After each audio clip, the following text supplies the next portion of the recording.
Buenas tardes, casi tardes noches.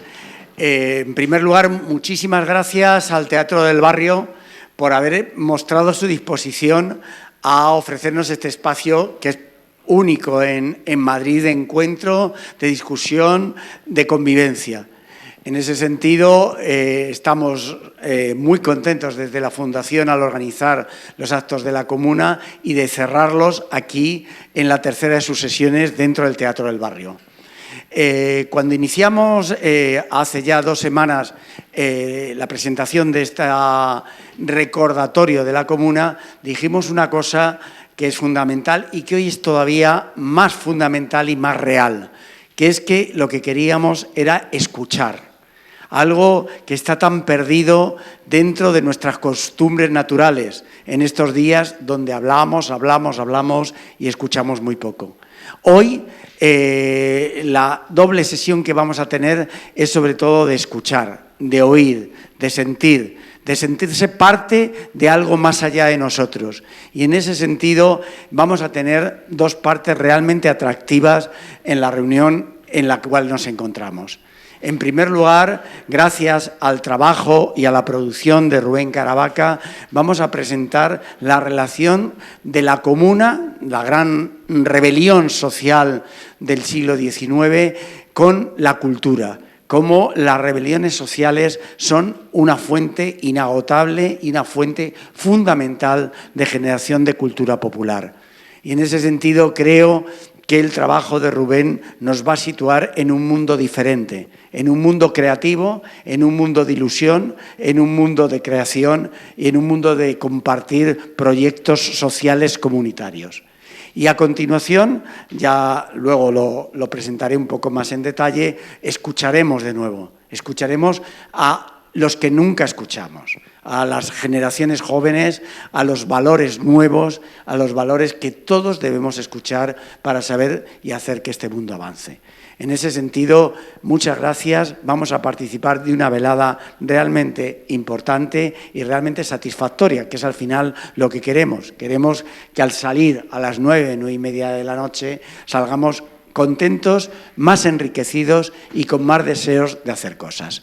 Muchas gracias y le cedo la palabra y el bastón a Rubén para que nos presente la Comuna, la cultura y todo lo que significó esta inmensa revolución social que conmovió todo el mundo. Muchas gracias.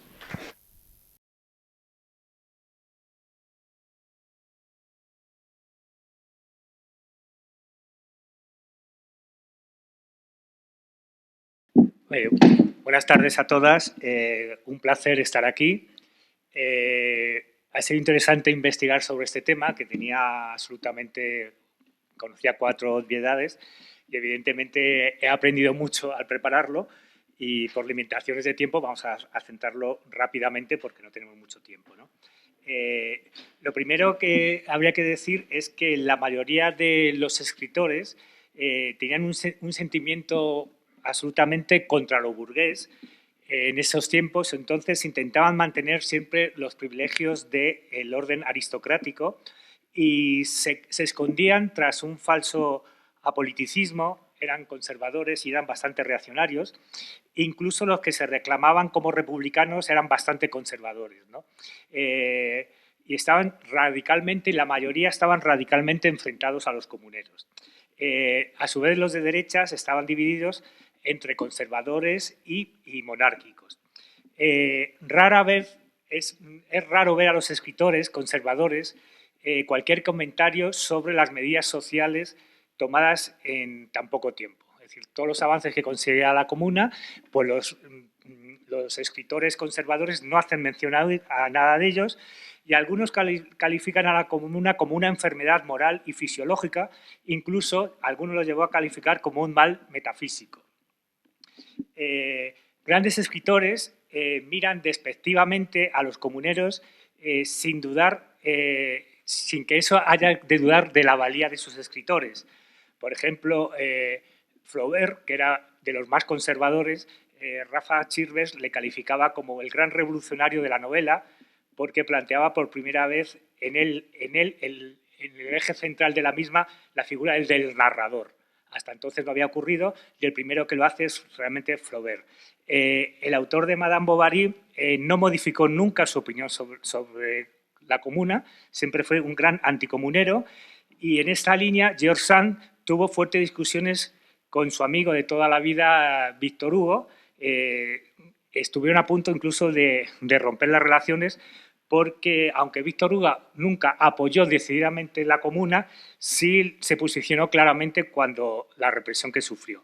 Y eso le llevó a un gran enfrentamiento con George Sand, que era su amigo, su amiga del alma. Alejandro Dumas, hijo, se le podía considerar en estos momentos sería como la extrema derecha del pensamiento de los escritores de la comuna, ¿no? ¿Qué hacían normalmente? Descalificaban. Todos estos escritores se dedicaban a descalificar. La mayoría calificaban a los comuneros como canallas, como granujas, como populacho.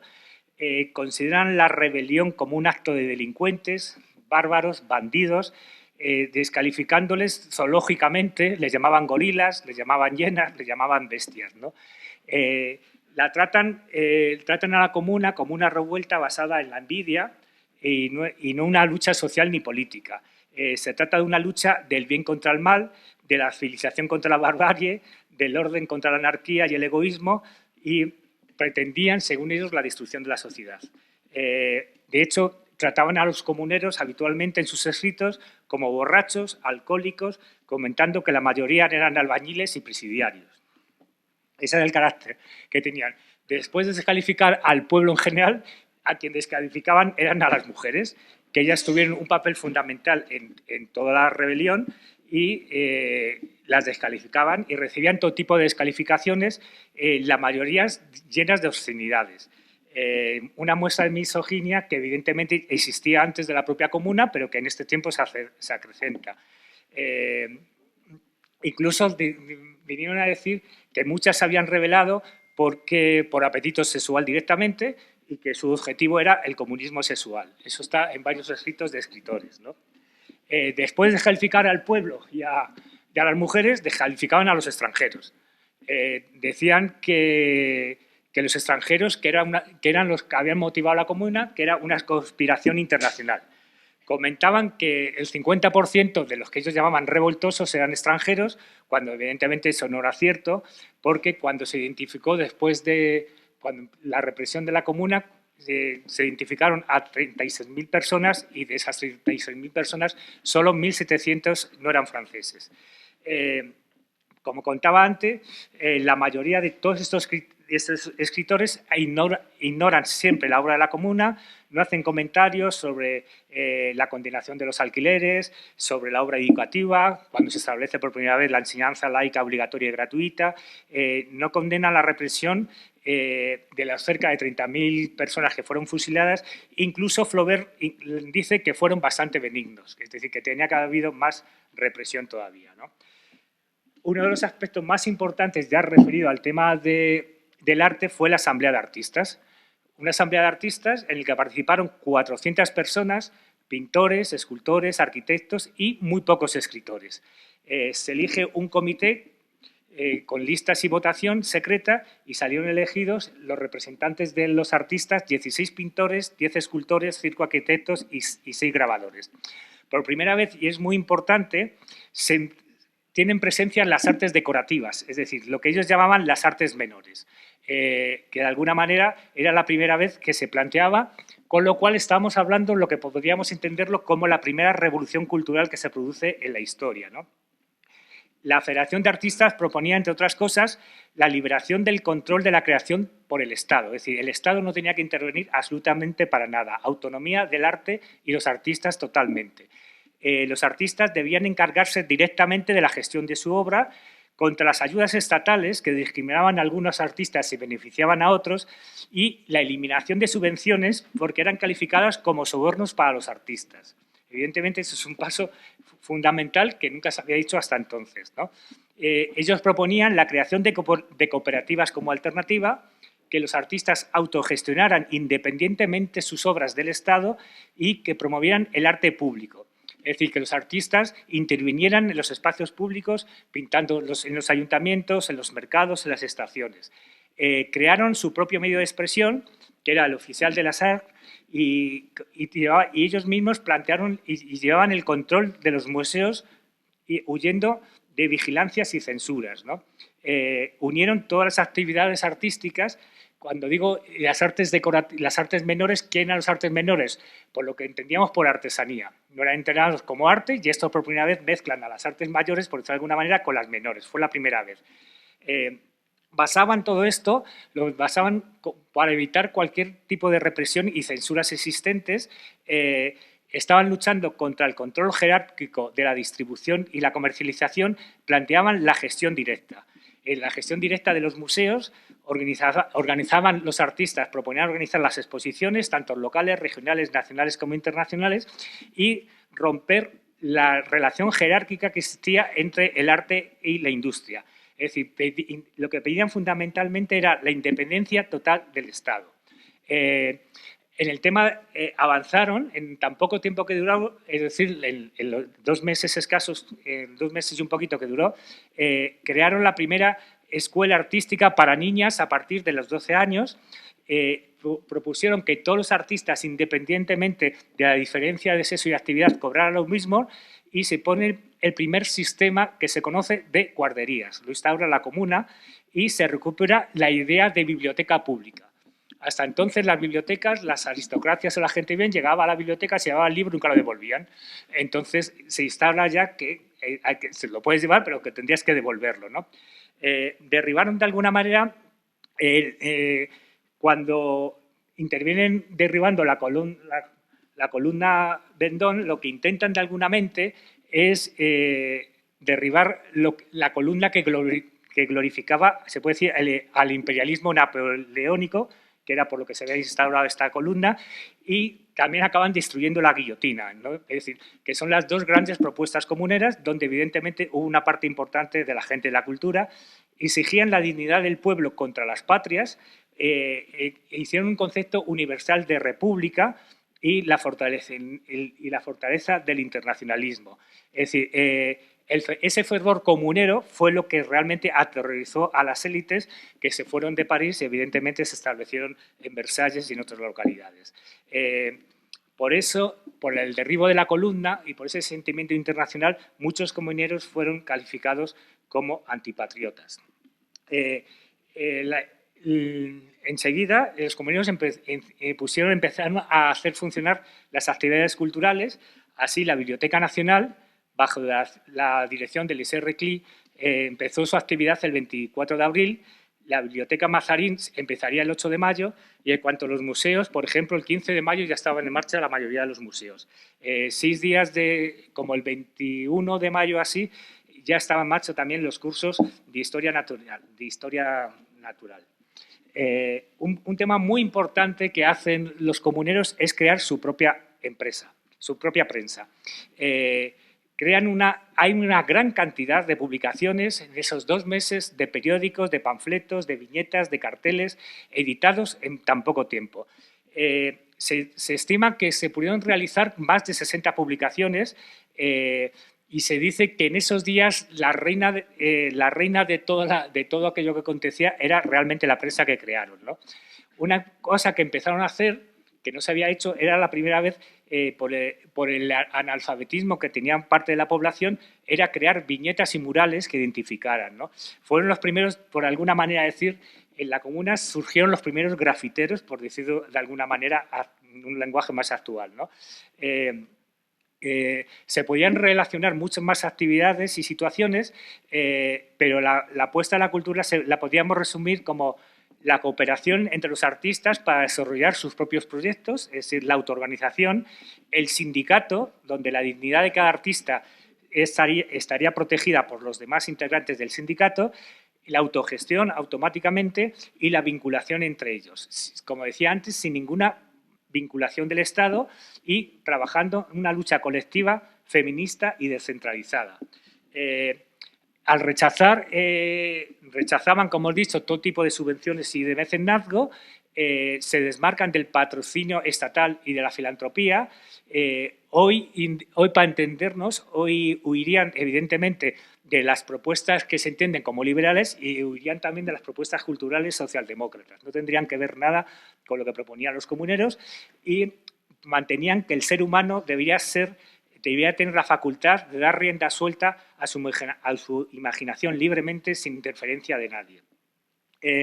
Entre los comuneros más destacados, relacionados con el arte y con la cultura, vuelvo a decir que hubo pocos escritores, pero sí hubo otro tipo de artistas. Está Gustave Courbet, que fue un pintor romántico, adelantado al realismo, fue un militante socialista, era gran amigo de Proudhon y fue el presidente de la Asamblea de Artistas. Propuso desmontar la columna Bedón para trasladarla a los inválidos.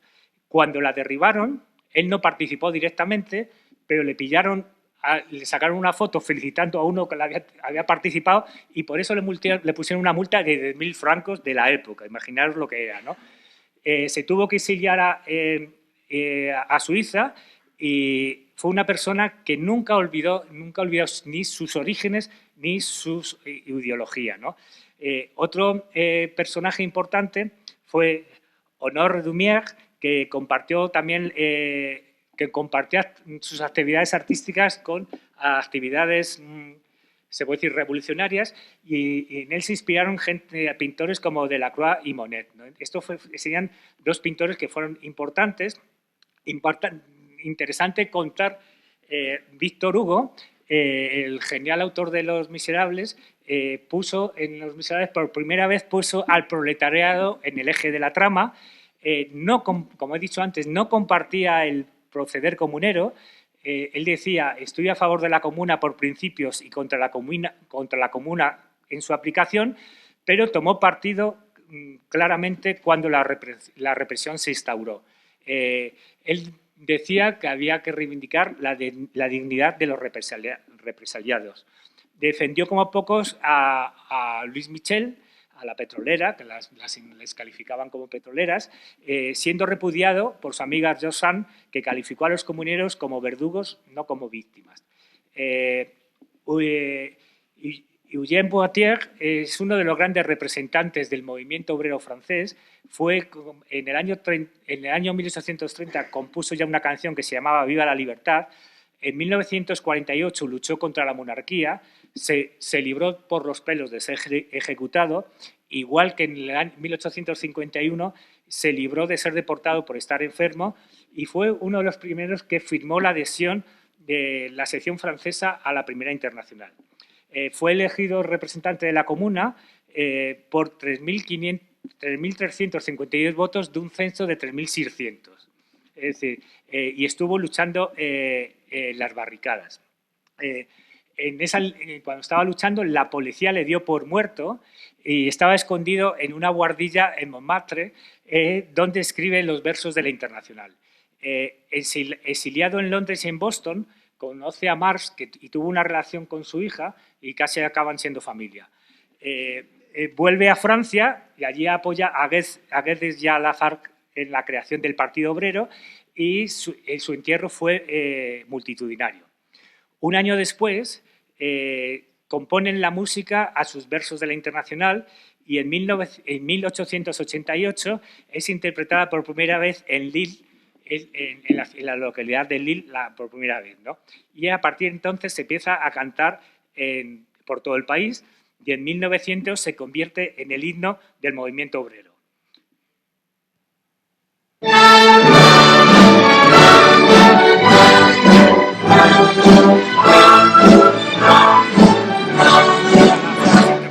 todos conocemos, aunque tenga versiones diferentes. Otro personaje fundamental, porque además se la conoce como activista, pero también tuvo un papel fundamental como escritora, fue Louise Michel, que es una de las principales figuras de la Comuna. Enarboló la bandera negra y lideró uno de los batallones más combativos compuesto por mujeres. Fue prisionera, fue deportada y escribió algunos de los mejores poemas en defensa de la Comuna y una historia sobre la misma. mantuvo durante años una relación epistolar con Víctor Hugo y ésta le dedicó algunos de sus mejores versos. Expulsada del país, al regresar durante más de 2 décadas, recorrió Francia a favor de los condenados de la tierra, siempre estuvo con la gente más humilde. Anarquista reconocida, no tuvo ningún inconveniente en participar en la creación del Partido Obrero de la FARC. Es la comunera, se puede decir, más conocida, pero hubo otras muchas, como Elizabeth Dmitriev, que era militante de la Asociación Internacional de Trabajadores, y unas cuantas que fueron muy combativas y reconocidas, y se crearon el Comité de Mujeres, que tenían 1.500 afiliadas. La Unión de Mujeres está considerada como la mayor y más eficaz organización comunera. De las 35.000 personas que fueron juzgadas después de la comuna, 1.050 eran mujeres, de las cuales el 70% eran obreras. Personajes muy interesantes de la comuna fueron los de los poetas malditos, Rimbaud y Verlaine, ¿no? Rimbaud, allá a los 13 años, ya había mantenido opiniones, se puede decir, revolucionarias. Con 13 años ya había escrito que Napoleón se merece las galeras. La comuna tenía 16 años cuando estalla la comuna. No se sabe si participó activamente o no, pero sí se sabe que estaba en París. Y la comuna baña muchos de sus poemas, ¿no? 3 de sus mejores poemas están inspirados en ella. Y su relación con Verlaine le acercó a líderes comuneros, porque Verlaine sí estuvo activo durante la comuna, incluso llegó a tener representación en el municipio. Y gracias a este se adhirió al Club de los Refugiados Comuneros Exiliados en Londres. Como contaba, Verlaine estuvo involucrado en la comuna desde el principio, tuvo que exiliarse por ello y estaba casado con Mathilde Mautet, que era discípula de Louis Michel, y cuando empezó la relación entre Verlaine y Rimbaud hubo sus conflictos, es decir, hubo tal conflicto que acabó, Verlaine acabó en la cárcel y con disparos, es decir, unos disparos fortuitos, pero sobre todo acabó en la cárcel por su homosexualidad. Sobre aquello hay muchísimo material y hay en la literatura sobre ello, ¿no? La canción más famosa de toda la comuna fue El tiempo de cerezas, que fue escrita en 1866 por Jean-Baptiste Clement, a la que Antoine Renard le puso música en 1868. Se cantaba durante el movimiento revolucionario. Su autor combatió en las barricadas, fue diputado comunero, tuvo que exiliarse también. Cuando volvió 10 años después, la canción se seguía cantando. La cuarta estrofa de la canción del tiempo de cerezas la compuso más tarde porque está dedicada a Louis Michel. Ha sido durante décadas un emblema social y ha tenido muchísimas versiones. Yves Montand, Juliette Greco, Nana Mouskouri, y hoy se sigue cantando. Y se sigue cantando incluso en versiones rockeras como esta.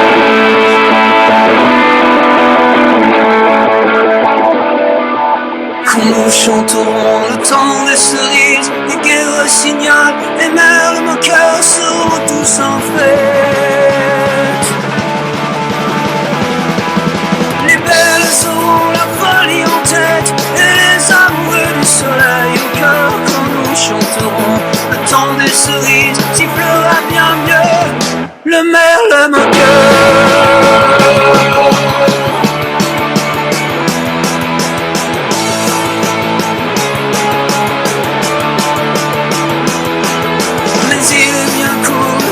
Cerise, où l'on s'en va de cueillir en rêvant de pendant dorés. Cerise d'amour au rave carré, tombant sous la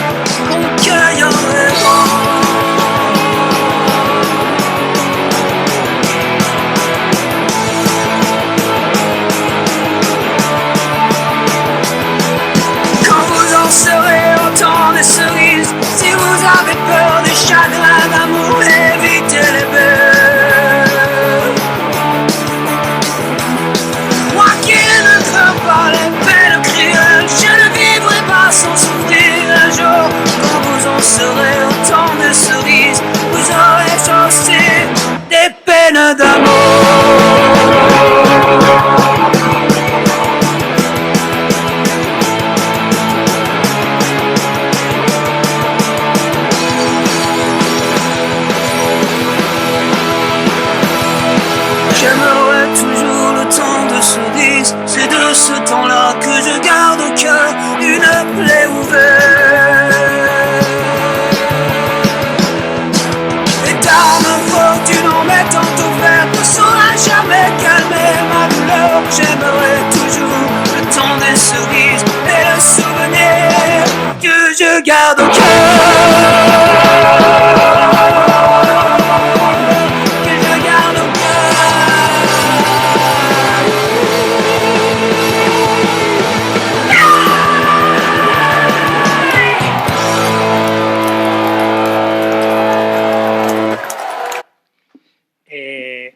La experiencia cultural de la comuna ha sido muy significativa, es decir, Kropotkin se basó en ella para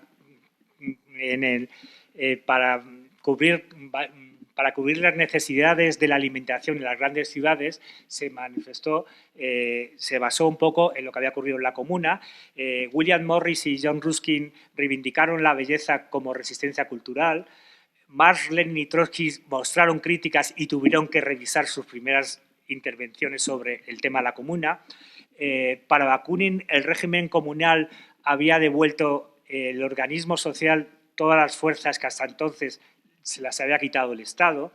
En Pensadores siempre han analizado la relación entre sociedad y Estado, como Simone Weil, como Gramsci, como Marcuse, como Debord. Ha tenido mucha importancia la comuna en su pensamiento, sobre todo su antiautoritarismo, que influyó en movimientos como el surrealismo, como el dadaísmo, como el situacionismo, en revoluciones como la rusa, la alemana, la de Asturias, la de Extremadura, la de Barcelona, y apropiadas, reconstruidas y reinterpretadas en la de Hungría, en el Mayo francés, en Chiapas, en Rogalla y seguramente también alguna relación con el 15M y en espacios libertarios, autogestionados, antiautoritarios y anticapitalistas. Esto es importante, ¿no? Tras finalizar la Segunda Guerra Mundial, Bertolt Brecht escribió con su amante Ruth Beraldi una obra de teatro que se llama Los días de la comuna, la escribió en 1948. Es una mezcla entre realidad y ficción, está muy bien documentada, se ha representado muy raramente y propuso a las autoridades de la Alemania comunista el montaje y le denegaron la propuesta porque le dijeron que no había que volver a hacer propuestas proletarias, que para eso estaba ya el partido. Evidentemente nunca se representó y no se lo permitieron hacer y que les dijeron también que no querían mostrar obras de revoluciones fracasadas, ¿no? Que para eso ya estaba la Alemania socialista victoriosa, que no había que mostrar pues eso, las derrotas de los demás. Fue lo que le contestaron, pero no solo pasó eso, es decir, todavía la comuna está presente en muchas historias. Hay un grupo inglés bastante famoso que son The Communards, que se basan en ellos. Hay un grupo punk que se llama Les Amis de la Fin, que también hace esto, e incluso en la música dub hay grupos que reivindican todo el legado comunero, ¿no? Incluso en París hay un equipo que se llama el Minimum Montagne, que es el Fútbol Club 1871, esa es la imagen, que es un club parisino que recuerda el último barrio donde se mantuvo la vía insurreccional, ¿no? Estos importantes. Bueno, ya voy acabando porque solo tengo media hora, todo tira media hora, pero bueno, la comuna ha sido muy importante y acabo con esto.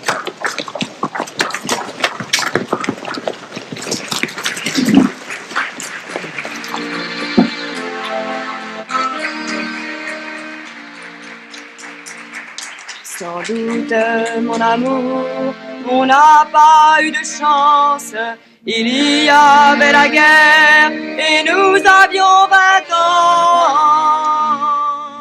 L'hiver de 70 fut hiver de souffrance, et pire est la misère en ce nouveau printemps. Les lilas vont fleurir, les hauteurs de Belleville, les versants de la butte et le bois de Meudon.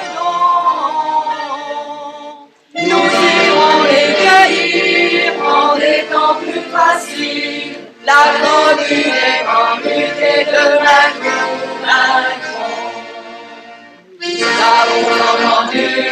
la gloire des camarades, et personne les attrape, approche les parvis. Tu m'as dit avec toi, je vais aux barricades, la place d'une femme est près de son mari. Les soldats, avec nous! Les soldats, avec nous! Les soldats, avec nous! Bonjour! Quand le premier de nous est tombé sur les pierres, en dernière culbute, une balle en plein front. Sur lui tu t'es penché pour fermer ses paupières. La commune est en lutte et demain nous vaincrons. Ouvriers, paysans, unissons nos colères. Malheur à qui nous vole en nous affilissant. Nous voulons le respect et le juste salaire et le seuil des écoles ouvert à nos enfants. Nos parents ne savaient ni lire ni écrire, on les traitait de brutes, ils acceptaient l'affront. L'égalité, la vraie, est à qui la désire, la commune est en lutte et demain nous vaincrons. Pues nada, muchas gracias.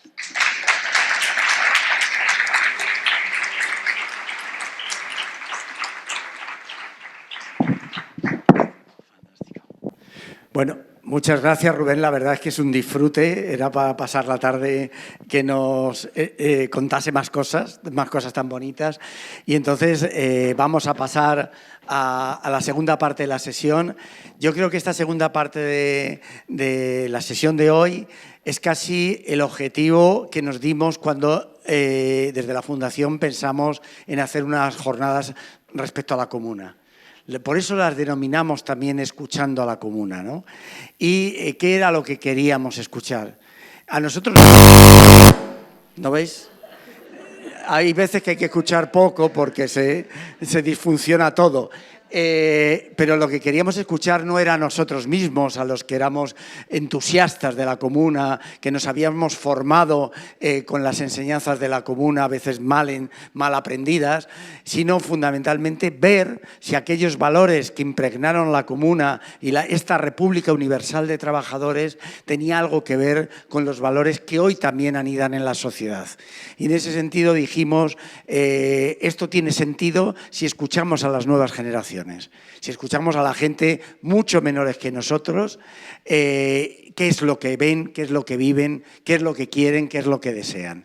Y en ese sentido enganchamos a nuestra amiga Cristina Monge para que fuese capaz de conducir un diálogo entre gente menor de 35 años. Y hoy, por suerte, hoy la media de edad ha bajado sustancialmente respecto a cualquier otro tipo de reunión de la Fundación y esto nos da un ánimo extraordinario. Entonces, invito a que venga Cristina, a que venga Irene, a que venga Jorge Nuño, que creo que ya ha llegado, a que venga Kena Yuguero, a que venga Alex Leboski, a que venga Paola Canata, para hablar de los valores de hoy y de los valores históricos de la comuna.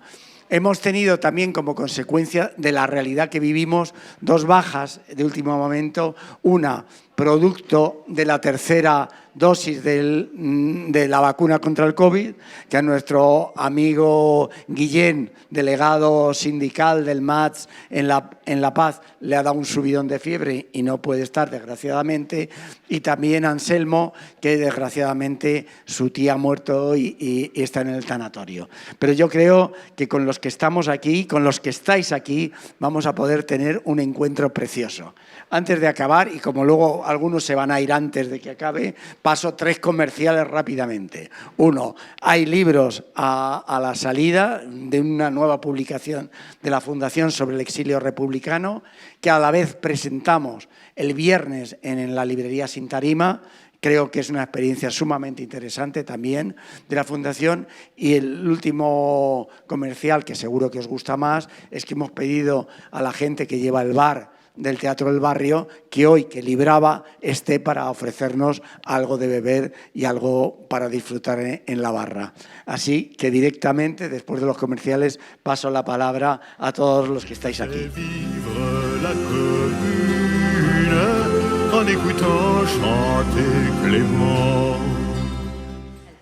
Bueno, Enrique, muchísimas gracias. Muchas gracias a la Fundación Andreu Nin y muchas gracias al Teatro del Barrio, que, por cierto, este es uno de esos sitios que hacen ciudad, uno de esos sitios que construyen ciudad y que construyen ciudadanía. Y gracias, Enrique, liante profesional, por liarnos en estas cosas. Creo que hablo en nombre de todas y de todos, porque efectivamente este tipo de diálogos son esos que tanto se necesitan y que tan poco espacio y tan poco tiempo dedicamos, ¿no? Es muy significativo que una fundación como esta haya dedicado un espacio, unos debates, una serie de debates, porque el de hoy es el último de una serie que empezó ya hace unos meses, a intentar profundizar y conocer lo que fue la Comuna y que inmediatamente conecte con los jóvenes, ¿no? Lo que nos está planteando de alguna forma es un reto que yo creo que es lo primero que yo les voy a plantear a ellos, que es si podemos establecer algún tipo de vínculo, algún tipo de relación, sobre todo a nivel de valores, que es la parte más profunda que queremos conocer aquí, entre algunos elementos que han sido referencias culturales de las tradiciones emancipadoras de muchos de nosotros, que ya no somos de vuestra generación, bueno, alguna un poco, pero poco. ¿Hasta qué punto estamos compartiendo esos mismos valores y hasta qué punto somos capaces de entenderlos, ¿no? Esto es un tema muy difícil. Yo supongo que lleváis unos días pensándolo desde que Enrique os convocó, porque hay que darle muchas vueltas para pensar bien ello, ¿no? Entonces, a mí me gustaría empezar por allí. No os voy a presentar yo, presentaros vosotros, vosotras. Seguro que os conoce todo el mundo, pero bueno, con que digáis vuestro nombre y algo que queréis contar de vosotros, lo que os apetezca, algo que os identifique, algo que os queréis contar. Y yo, sobre todo, para empezar, os lanzaría una cuestión, que a lo mejor puede ser esa directamente la que contestéis. Hemos visto este magnífico trabajo, Rubén, no sé dónde estás. Gracias, Rubén. Hemos visto este trabajo donde se hablaba de la Comuna desde la cultura, donde también se veían valores. Muchos de los que estamos aquí, estoy convencida, hemos hecho teatro. Todos hemos hecho algo de Bertolt Brecht, segurísimo. Ha acabado la exposición con una película de Tavernier del año 76, que ninguno de vosotros habíais nacido, ¿vale? Entonces, la pregunta es, cuando vosotros estáis escuchando esto y estáis viendo este tipo de trabajos, ¿no? de documentales, ¿no? de elaboraciones, ¿realmente os sentís reflejados en algo de todo esto? Jorge.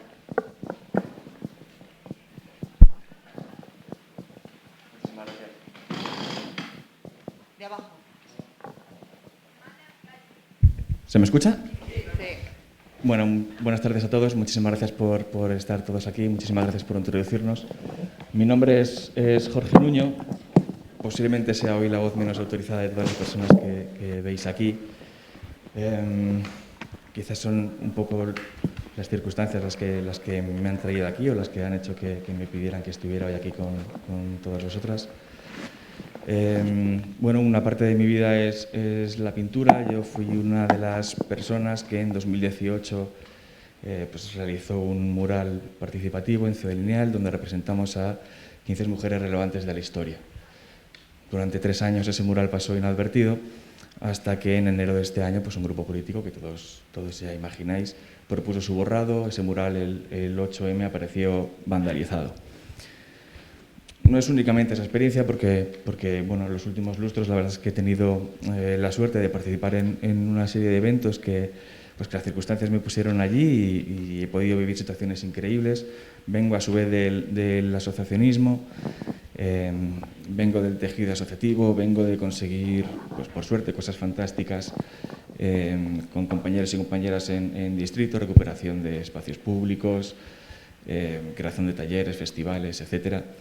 Y bueno, la legislatura pasada también tuve la suerte de ser representante vecinal en una herramienta de participación que se llamaba Foro Local. Todas estas circunstancias tienen 2 situaciones en común, bajo mi punto de vista, que es un poco lo que os quería transmitir hoy antes de que las compañeras pudieran empezar a hablar con más autoridad. y es que nada, absolutamente nada de lo que yo he podido vivir en los últimos años hubiera sido posible desde la individualidad. Todo parte desde lo colectivo. Si nos quisiéramos referir al mural, si yo hubiera protestado o las 4 personas que ejecutamos el mural hubiéramos querido protestar por la situación que se creó, no hubiéramos conseguido absolutamente nada. Fue la reacción de nuestras vecinas, fue el movimiento vecinal lo que consiguió con mucha persistencia que el mural haya podido ser renovado. Y por otra parte, la autogestión. Sin ninguna duda, todo el movimiento asociativo, todo el movimiento vecinal y, por supuesto, todo lo que generó también dentro de este ámbito de la pintura, el mural, se centra en la autogestión y en la recuperación de espacios, que viene, ya os imagináis, muy a colación con lo que os han podido explicar ahora respecto a la Comuna de París. Por la pregunta que me hacías, no, ninguna identificación. Quiero decir, lo veo como muy lejano. Lo ves como muy lejano, pero has dicho 2 cosas, que son lo común, lo comunitario, y la autogestión, que son 2 conceptos que han aparecido aquí. Absolutamente. Pero no los consideras como propios. No. Haces una lectura diferente, entiendo. Claro, o sea, sí veo que hay un hilo conductor entre lo que pasa hace 150 años y todos estos valores que hoy sí estamos viendo reflejados, pero desde mi punto de vista lo veo de una forma más externa. No lo veo tan próximo a mí. Creo que probablemente sea por la situación social, económica, etcétera. Sí veo que es una situación distinta, aunque sí perviven una serie de valores en los cuales nos basamos a día de hoy para conseguir determinadas metas que sí vienen a colación con lo que hace 150 años se sirvió de base al movimiento que se generó. Pero creo que las circunstancias son distintas. Sí. Genial, mil gracias, Jorge. Paola, tu identificación, tus valores. Preséntate como quieras. Bueno, me presento, mi nombre es Paola Cannata, estudié Ciencias Políticas, soy politóloga y tengo la suerte de poder trabajar tanto en el sector público como en el privado. Y digo tengo la suerte porque creo que es lo más enriquecedor que tiene mi trabajo, ¿no? Ver la realidad desde ambas partes de la barrera. Y quería agradecer mi invitación y sobre todo agradecer al Teatro del Barrio y expresar una idea que creo que va a flotar durante toda la conversación, que es que me gusta mucho estar en espacios como el Teatro del Barrio, donde hace una labor fundamental que creo que vamos a estar hablando mucho de la comuna, pero creo que también es el futuro, ¿no? Que es crear los lazos de comunidad, de vecindad y, en definitiva, construir comunidad, que es el motor más potente de transformación que tenemos. Sin eso, sin lo común, no hay nada. Y contestando a tu pregunta, fíjate que yo creo que sí hay elementos que sí que nos podemos reconocer, ¿no? como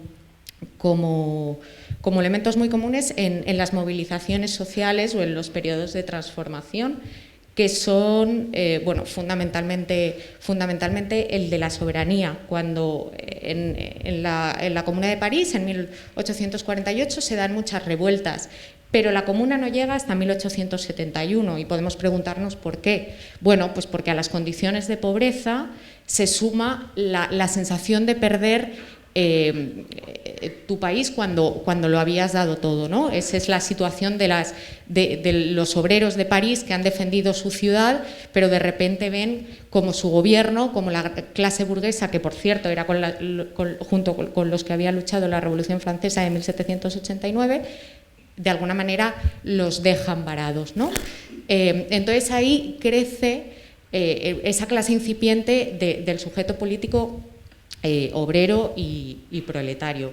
Y efectivamente esos lazos comunes y ese reconocimiento de lo común, de los sufrimientos comunes y de hacer político lo que les está pasando, creo que es un elemento que también podemos reconocer hoy como ese motor que mueve a clases sociales populares a reivindicar su espacio en el espacio político. Y también otra idea que creo que es muy importante. Podemos hablar de muchos elementos que pasan, políticos, sociales, pero la pobreza es un elemento que siempre está ahí. Las condiciones de esclavitud.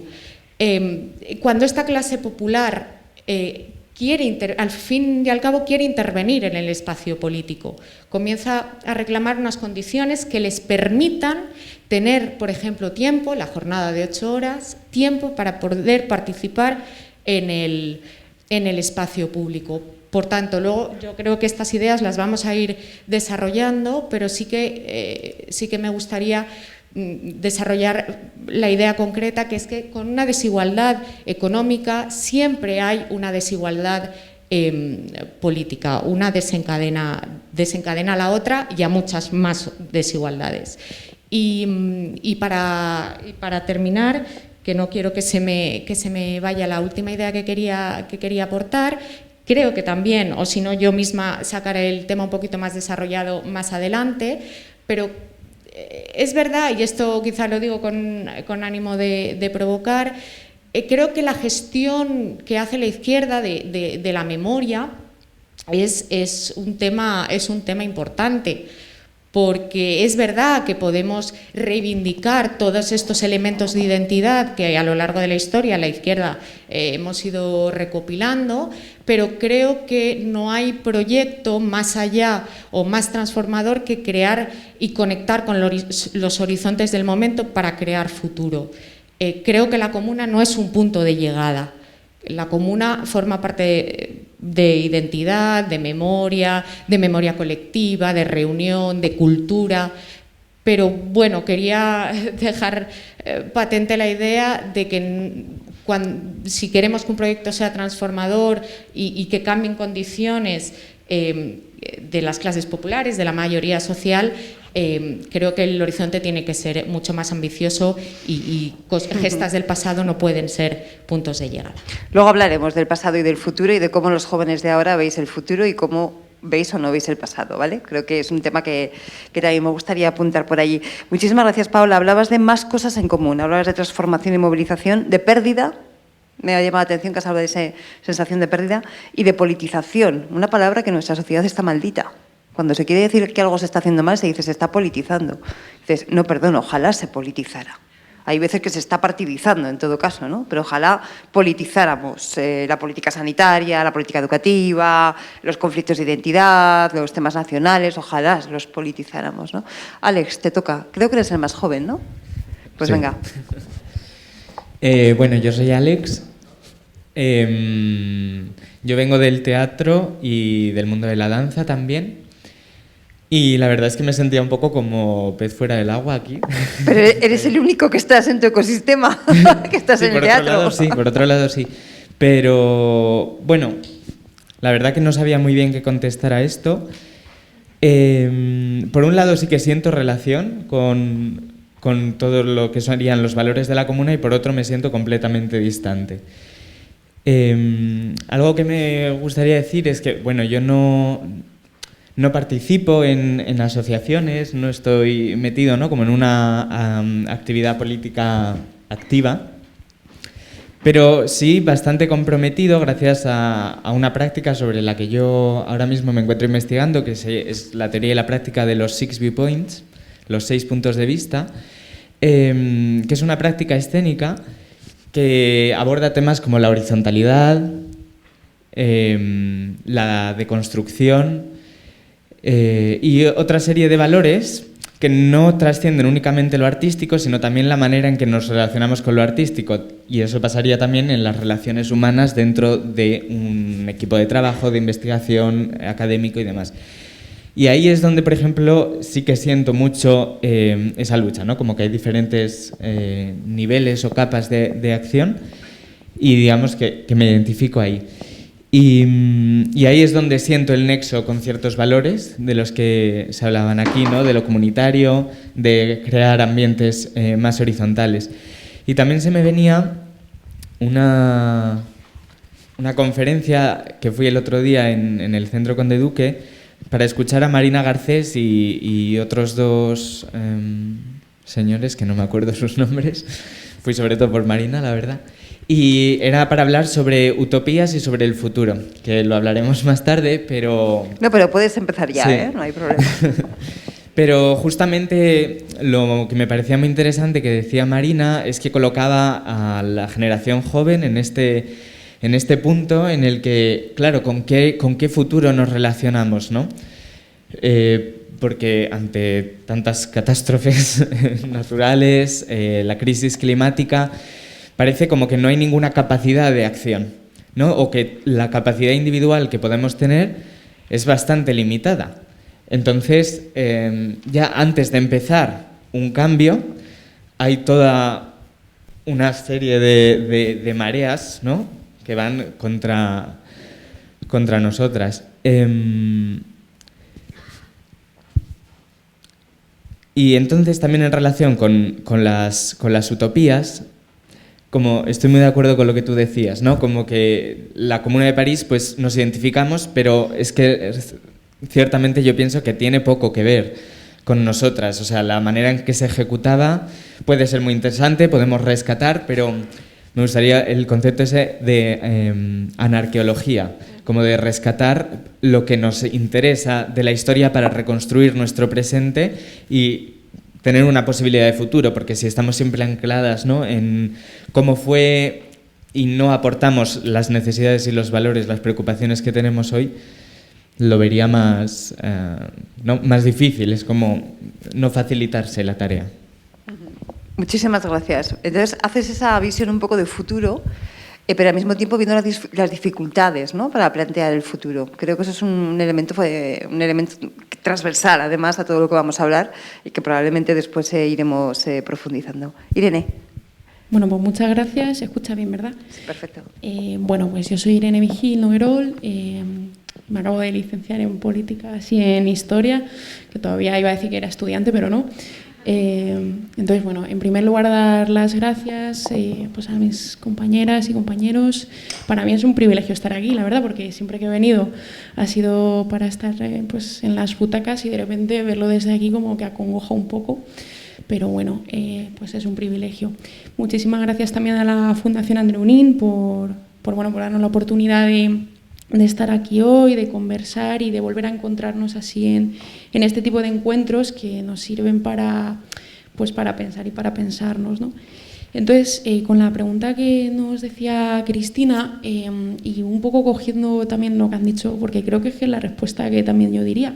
Por una parte, claro que la comuna nos identifica a todas, ¿no? Y por otra parte también parece algo demasiado lejano en el tiempo, hace 150 años, ¿no? Entonces, está aquí la cara de Andreu Nin. Yo creo que para muchas que estamos aquí, la comuna es un referente, siempre lo ha sido, más allá de que, bueno, las que venimos de formación historiadora, pues sea como algo pues, un punto central, ¿no? Pero creo que sí que en todo en este hilo rojo en el que muchas nos identificamos, que es muy ecléctico, que pasa pues desde la Revolución Francesa y toda la tradición republicana hacia la tradición socialista y comunista, que bueno, incluso las olas feministas, el marxismo cálido del POUM, y del que tanto sabemos aquí en España, o la tradición libertaria. O sea, es una tradición, la nuestra, pues creo que muy rica, habituada precisamente a pensar y a repensarse, ¿no? Entonces, claro que la comuna, pues en todo esto es un acontecimiento fundamental, ¿no? Pero por otra parte también nos queda un poco lejos, 150 años, que bueno, que creo que tiene que ser así. Yo lo que sí que quería apuntar para continuar con lo que decía Cristina es que precisamente estas jornadas se hacen desde ahí, desde el intento de mirar al pasado en este tiempo en el que a veces hay como un repliegue un tanto reaccionario de mirar al pasado con melancolía y pensando que en el pasado vamos a encontrar las respuestas a las preguntas del presente, ¿no? Pensando que el pasado es algo a lo que volver para que nos diga qué hacer. Yo creo que la Fundación, en todo su hacer, que yo tuve la suerte de hacer las prácticas aquí además, en todo su hacer y en la orientación de estas jornadas es precisamente el entender el pasado como un recurso para hacerse más preguntas y no para intentar obtener las respuestas, ni para copiar lo que hicieron, ni para ver los errores que no hay que repetirse, sino precisamente para entender por qué hicieron lo que hicieron, qué prácticas se pusieron, qué prácticas se hicieron en la comuna y por qué motivos se tomaron esas decisiones, es decir, para intentar obtener más preguntas, ¿no? Y mejores preguntas, mejor dicho. Entonces, a mí esta manera de mirar hacia atrás en el tiempo, ¿no? Desde el presente, porque siempre que miras atrás en el tiempo es desde el presente y para el presente, pues me parece que es una manera muy laica, que nos aleja de los dogmas, de decir 150 años de la Comuna de París, una efeméride, ponemos unas velitas. No, o sea, miramos a la Comuna de París para pensarla, para ver en qué nos puede ayudar a pensar el presente, ¿no? Entonces, pues agradecer también a la Fundación esta manera de enfocar, que está lejos de la melancolía y que es una manera activa de pensar el pasado, que creo que en estos tiempos un poco como pues nostálgicos casi o melancólicos, pues es muy útil, ¿no?, pensar el pasado así. Espera, Irene, espera, no te me vayas. Así tan rápido que has dicho muchas cosas muy interesantes.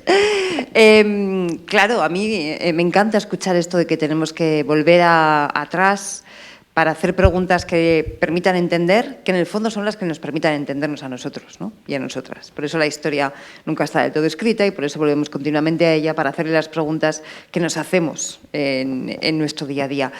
¿Tú realmente crees que tu generación, tus compañeros y compañeras de facultad, la gente con la que te vas a tomar una caña cuando sales de clase o de donde sea, están revisitando el pasado para entenderse a sí mismos?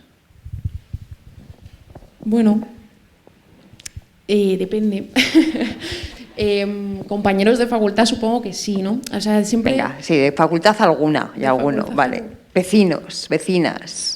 Yo creo que el pasado lo revisitamos continuamente. O sea, ahora de hecho hay un auge de la memoria. La memoria no es solamente las asociaciones memorialistas que trabajan en específico la memoria histórica.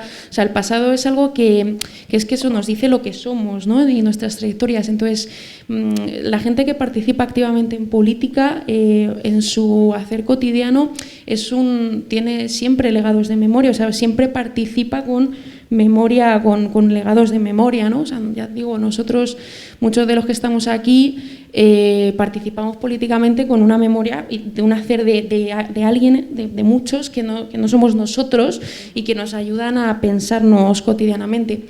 La gente o las personas que no participan activamente en política, también sus identidades, lo que son, cómo viven, yo creo que la memoria nos construye en general. Entonces, que sea una reflexión más o menos activa, pues bueno, es una respuesta difícil, ¿no? Pero supongo que la memoria siempre, ¿no? O sea, la memoria es lo que nos dice o lo que nos hace ser lo que somos, ¿no?, al final. Entonces creo que siempre el pasado está de alguna manera, ¿no? Mil gracias. Luego seguiremos, porque hace poco leía unos estudios que recordaban eso de que aquí en España las jóvenes y los jóvenes os emancipáis a los 29 años de media. La media europea es con 26 años. A mí me cuesta pensar que una chica de 28 años que no consigue salir de casa de sus padres revisite el pasado para entenderse a sí misma. Pero ojalá sea cierto. Es una provocación. Déjalo allí. Kena, tu turno. Bueno, pues yo soy Kena Yuguero Albasán, soy activista o colaboradora, o como queráis, de un movimiento social, una red de ayuda a familias en riesgo de exclusión, con lo cual yo todo el tema del trabajo en común, del que habla la comuna y del avance en común, le vivo muy de cerca y le vemos todos los días porque nosotros trabajamos desde ese lugar con las familias. Entonces, la cercanía de la comuna, y como bien decía Irene, bueno, pues al final sí viene de tu memoria y viene de tus raíces, de mi padre, de mi madre, de Enrique y de un montón de compañeros que están aquí que forman parte de mi vida. Entonces, sí es verdad que nosotros, a lo mejor, pues en contra de vosotros, nosotros lo trabajamos muy de diario. Entonces, yo sí creo que la comuna al final deja un pozo de movimiento transformador, el trabajar en común.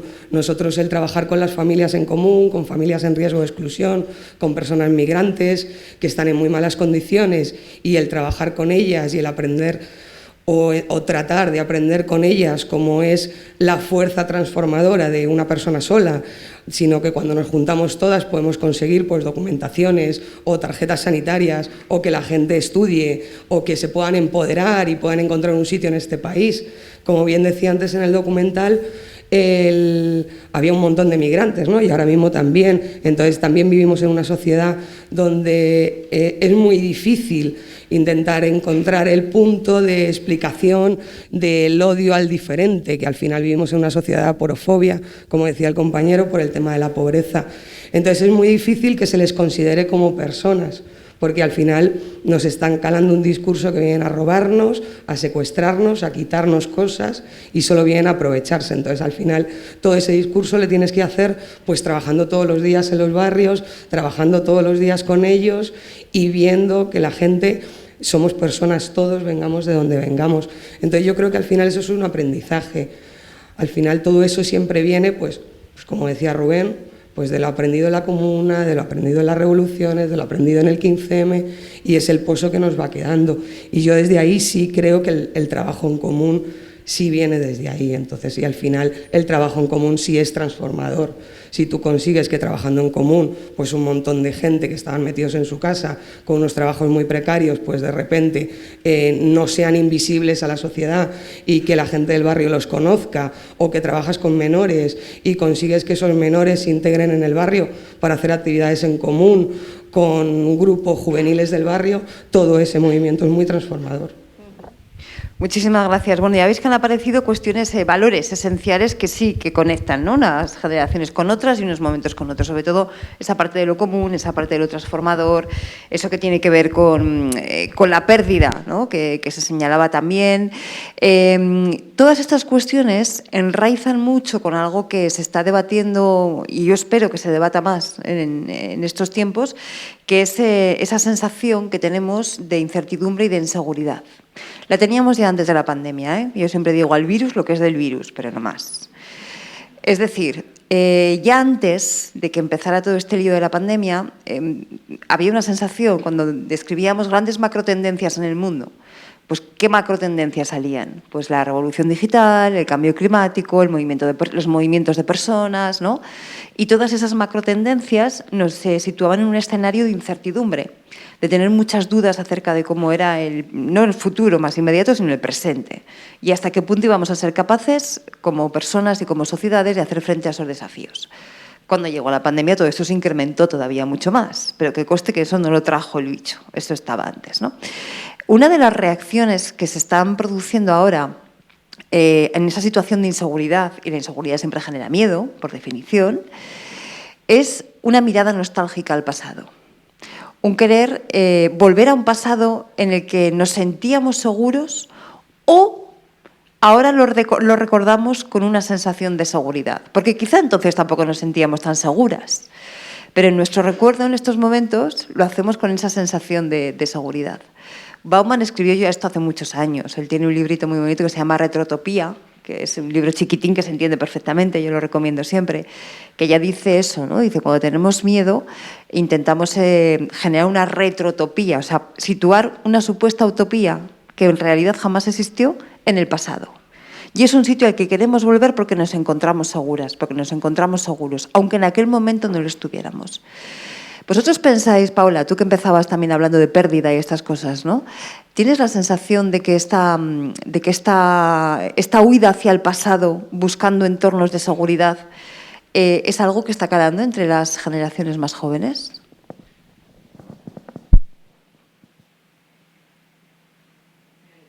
No, lo has apagado. Ahí va, ahora sí.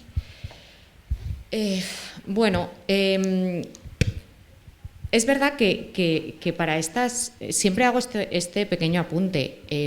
Creo que cuando ves las cosas sin perspectiva o con muy poquita perspectiva, el análisis que podemos hacer es bastante complicado, y creo que ahora mismo estamos justo, si no en el ojo del huracán, digamos, estamos muy cerquita.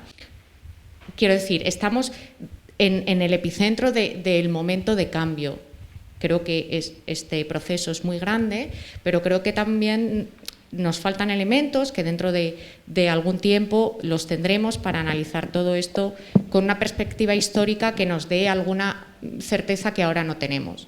Y no tenemos, y como no las tenemos, es precisamente eso que comentaba Cristina, estos elementos de incertidumbre, de inseguridad, casi, si me permitís, de desorden. Creo que el orden es una palabra que está muy presente en la comuna, y creo que es una palabra muy pertinente también para estos tiempos. El orden público creo que es un elemento central en todo lo que pasa en la comuna, porque si hoy nos preguntan por la comuna, y quizá hoy no, sino más atrás nos preguntan por la comuna, muchos nos podrán decir que eran unos bárbaros, creo que lo señalaba antes, de hecho, el compañero que ha hecho la intervención, que eran unos bárbaros, que sembraron el desorden, la culpa de los desórdenes públicos fue de la comuna. Sin embargo, la comuna se acabó por una enorme represión en un ejército mucho más numeroso en hombres y en fuerzas que la comuna, y se acabó con una represión muy grande. Quiero decir que la seguridad y el orden son fundamentales en nuestra sociedad. También, quizá incluso más para las clases populares. La institucionalidad que también introducía, es un elemento que introduce en la comuna, ¿no? Para desde lo institucional, les dejaron hacer muy poco, evidentemente, porque los mataban, ¿no? Pero ese objetivo desde lo institucional creo que también está muy presente, porque al final las personas que más necesitan el orden, este orden institucional y estas reglas del juego democrático, que afortunadamente desde la comuna hemos desarrollado un sistema democrático que nos dota de reglas que no debemos hacer desaparecer y de hecho debemos fortalecer. Es ahí probablemente uno de los puntos donde bueno, ahora mismo peligran, ¿no?, ciertos cimientos fundamentales para las democracias. Decía que son las clases populares quizás las que necesitan que estos cimientos democráticos, este orden y esta legitimidad de las instituciones esté muy fuerte, porque son precisamente ellos los que necesitan de las instituciones, los que necesitan de lo público y los que necesitan de lo común. Quien son privilegiados, quien tienen muchos ceros en sus cuentas corrientes, no necesitan de esta protección, no necesitan de este común. Se me vienen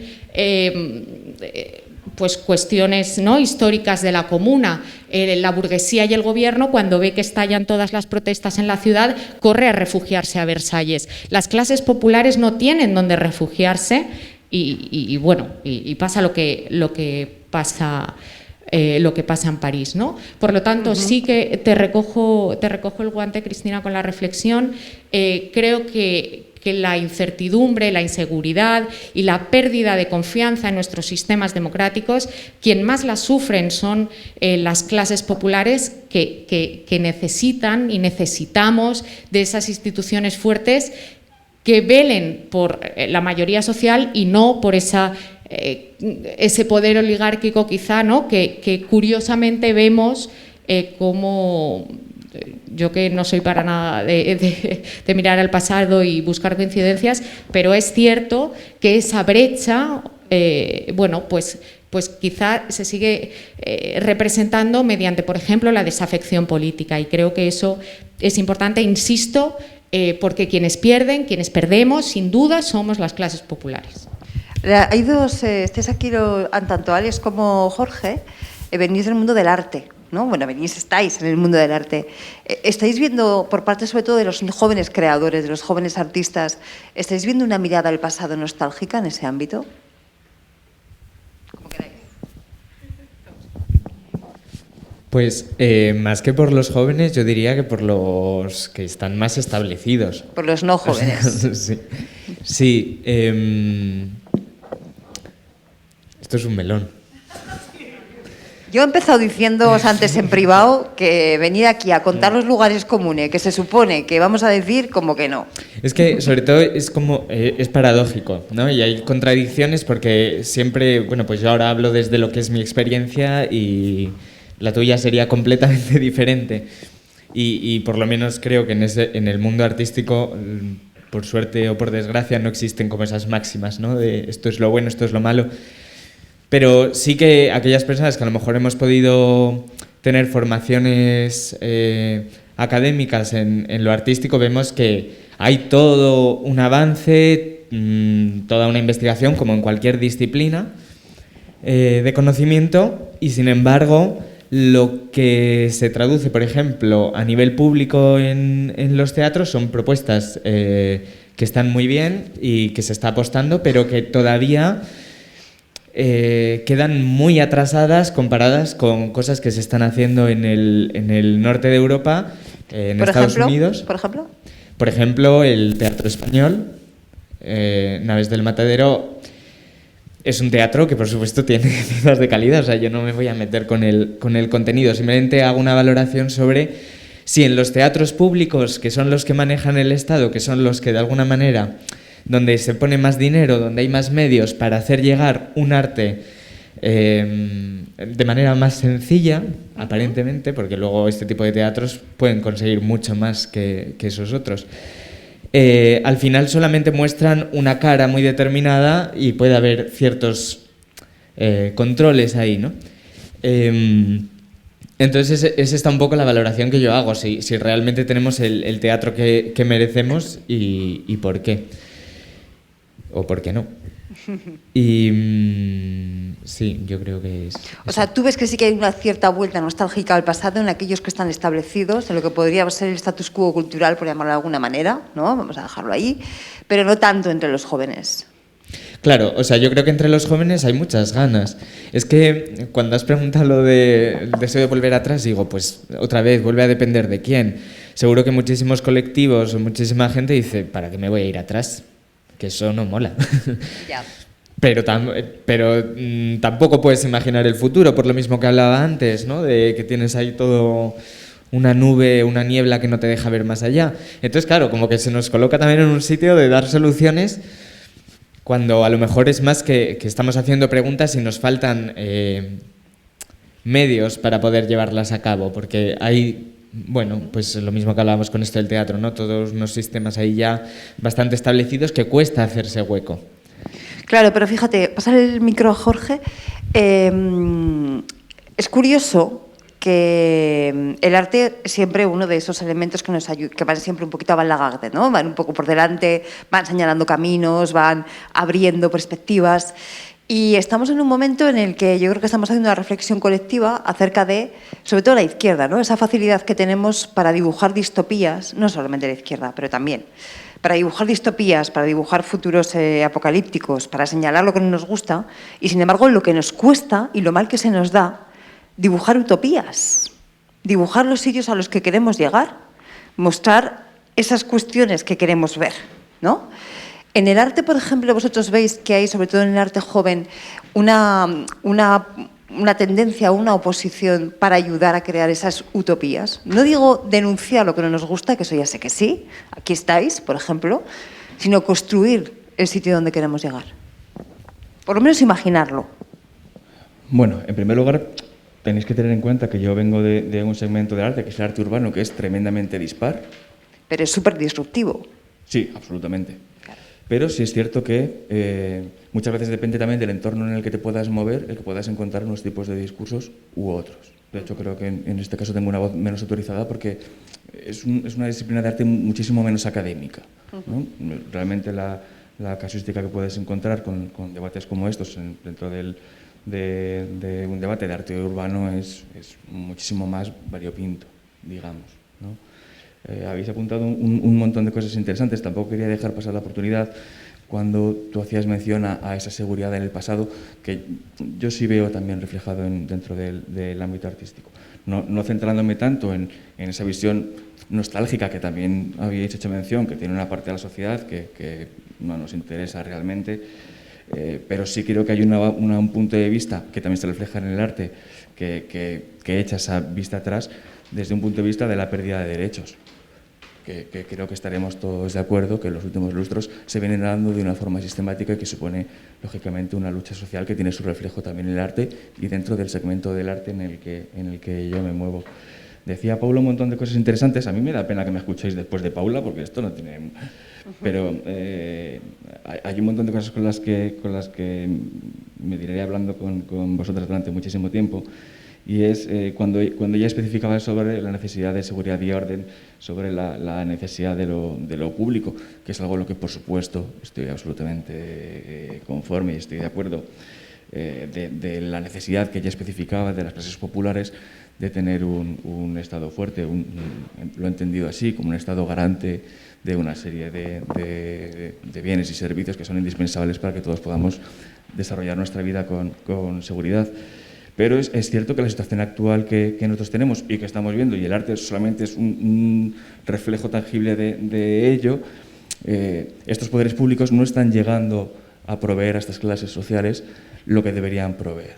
Yo me quedaría 5 horas escuchando a Kena porque nos puede dar un ejemplo brutal sobre esto. Yo vengo de un distrito que es Ciudad Lineal, donde, bueno, pues ya os comentaba que tengo pues, mucho conocimiento de la situación social de allí, y la realidad es que la sociedad civil ha suplido, por ejemplo, dentro de tu ámbito, a servicios sociales. Y durante el año y medio hemos visto que solamente la organización social ha podido hacer un trabajo que en realidad le correspondía a la administración. Cuando entre vosotras habéis hablado mucho, de una forma repetida, en cómo hacerse preguntas para entender el futuro, cómo podemos plantearnos el futuro, desde luego el futuro tiene que partir de una autoorganización, porque en el punto en el que estamos, y como reflexión que yo entiendo, no veo que haya una alternativa que la sociedad civil se organice para poder proveer entre nosotros, como tú muy bien especificabas, ese conjunto de servicios que la comunidad requiere, que muchos individuos requieren, pero que la administración no está llegando. Y en el ámbito artístico se refleja también. Esa utopía, entendiéndola como una situación social en la que todo el mundo estuviera cubierto, como nos comentaba Paula, sí, hay muchos artistas que lógicamente pueden tener su reflejo en su obra, pero no me interesa tanto ese reflejo que pudiera tener artístico, sino como sociedad los medios que podríamos articular para que eso fuera una realidad. El arte siempre al final va a ser un reflejo a nivel social de las inquietudes, de los movimientos sociales, de las necesidades que tenemos como conjunto de la sociedad. Pero la aplicación práctica es mucho más importante, entiendo, que ese reflejo que al final es simplemente una consecuencia de... Muchísimas gracias. La verdad es que yo creo que es muy interesante ver este punto de vista no solamente de jóvenes, sino también sectoriales, ¿no? O sea, el mundo del arte, diferentes visiones. Kena, por alusiones. Directamente, te paso la pelota. Porque decía ahora Jorge, podríais dar vosotros un máster, ¿no? Deja, que le paso yo de este después. De todo lo que ha pasado durante todo este tiempo y de estos años en los que desde el tejido social, desde los movimientos sociales, realmente se ha estado supliendo papeles que tenía que haber estado asumiendo en muchas ocasiones la administración pública, ¿no? ¿Vosotros vivís eso como una cuestión de ganar espacios públicos o lo vivís desde un punto de vista de tenemos que acudir porque no hay más remedio? No sé si me explico. Tenemos que acudir porque no hay más remedio. O sea, el problema es que al final, hombre, a nosotros nos encantaría, o por lo menos en la RSP, nos encantaría trabajar con las familias o trabajar con la gente con las necesidades básicas cubiertas. El problema es que no es así. O sea, nosotros, ejemplo práctico, y no, por no aburriros, nosotros el 14 de marzo nos confinan a todos y el 17 de marzo nos llaman a nuestros teléfonos las familias llorando porque no tienen para comer. Nos tuvimos que poner las pilas, teníamos una despensa, por suerte, muy bien nutrida y, bueno, pues durante el mes de la mitad de marzo, abril, mayo y hasta junio nos llegaron directamente, derivadas de servicios sociales, 1.700 familias a las que hubo que atender dándoles comida para el mes, con lo cual fueron 1.700 por 2, por 3 y por 4 meses, más las familias que ya teníamos, más las familias que nos llegaban de otros colectivos. ¿Qué nos gusta? No nos gusta nada. Nos encantaría poder saber que tienen sus necesidades alimentarias absolutamente cubiertas, sus necesidades básicas totalmente cubiertas, sus gafas de sus niños, tener un abogado de urgencia para cuando tienen un problema de papeles y nosotros ayudarles pues, en cosas... pues a lo mejor, pues eso, charlar sobre la Comuna de París o charlar con ellos sobre los movimientos sociales de España o sobre cómo hemos llegado hasta aquí. Pero al final, pues las necesidades básicas te comen. Cuando vives en un distrito, nosotros somos Latina, con 400.000 vecinos y 50 trabajadores sociales, pues o te pones a trabajar o la gente pasa hambre. Y yo creo que en el 2021 que la gente pase hambre es absolutamente lamentable.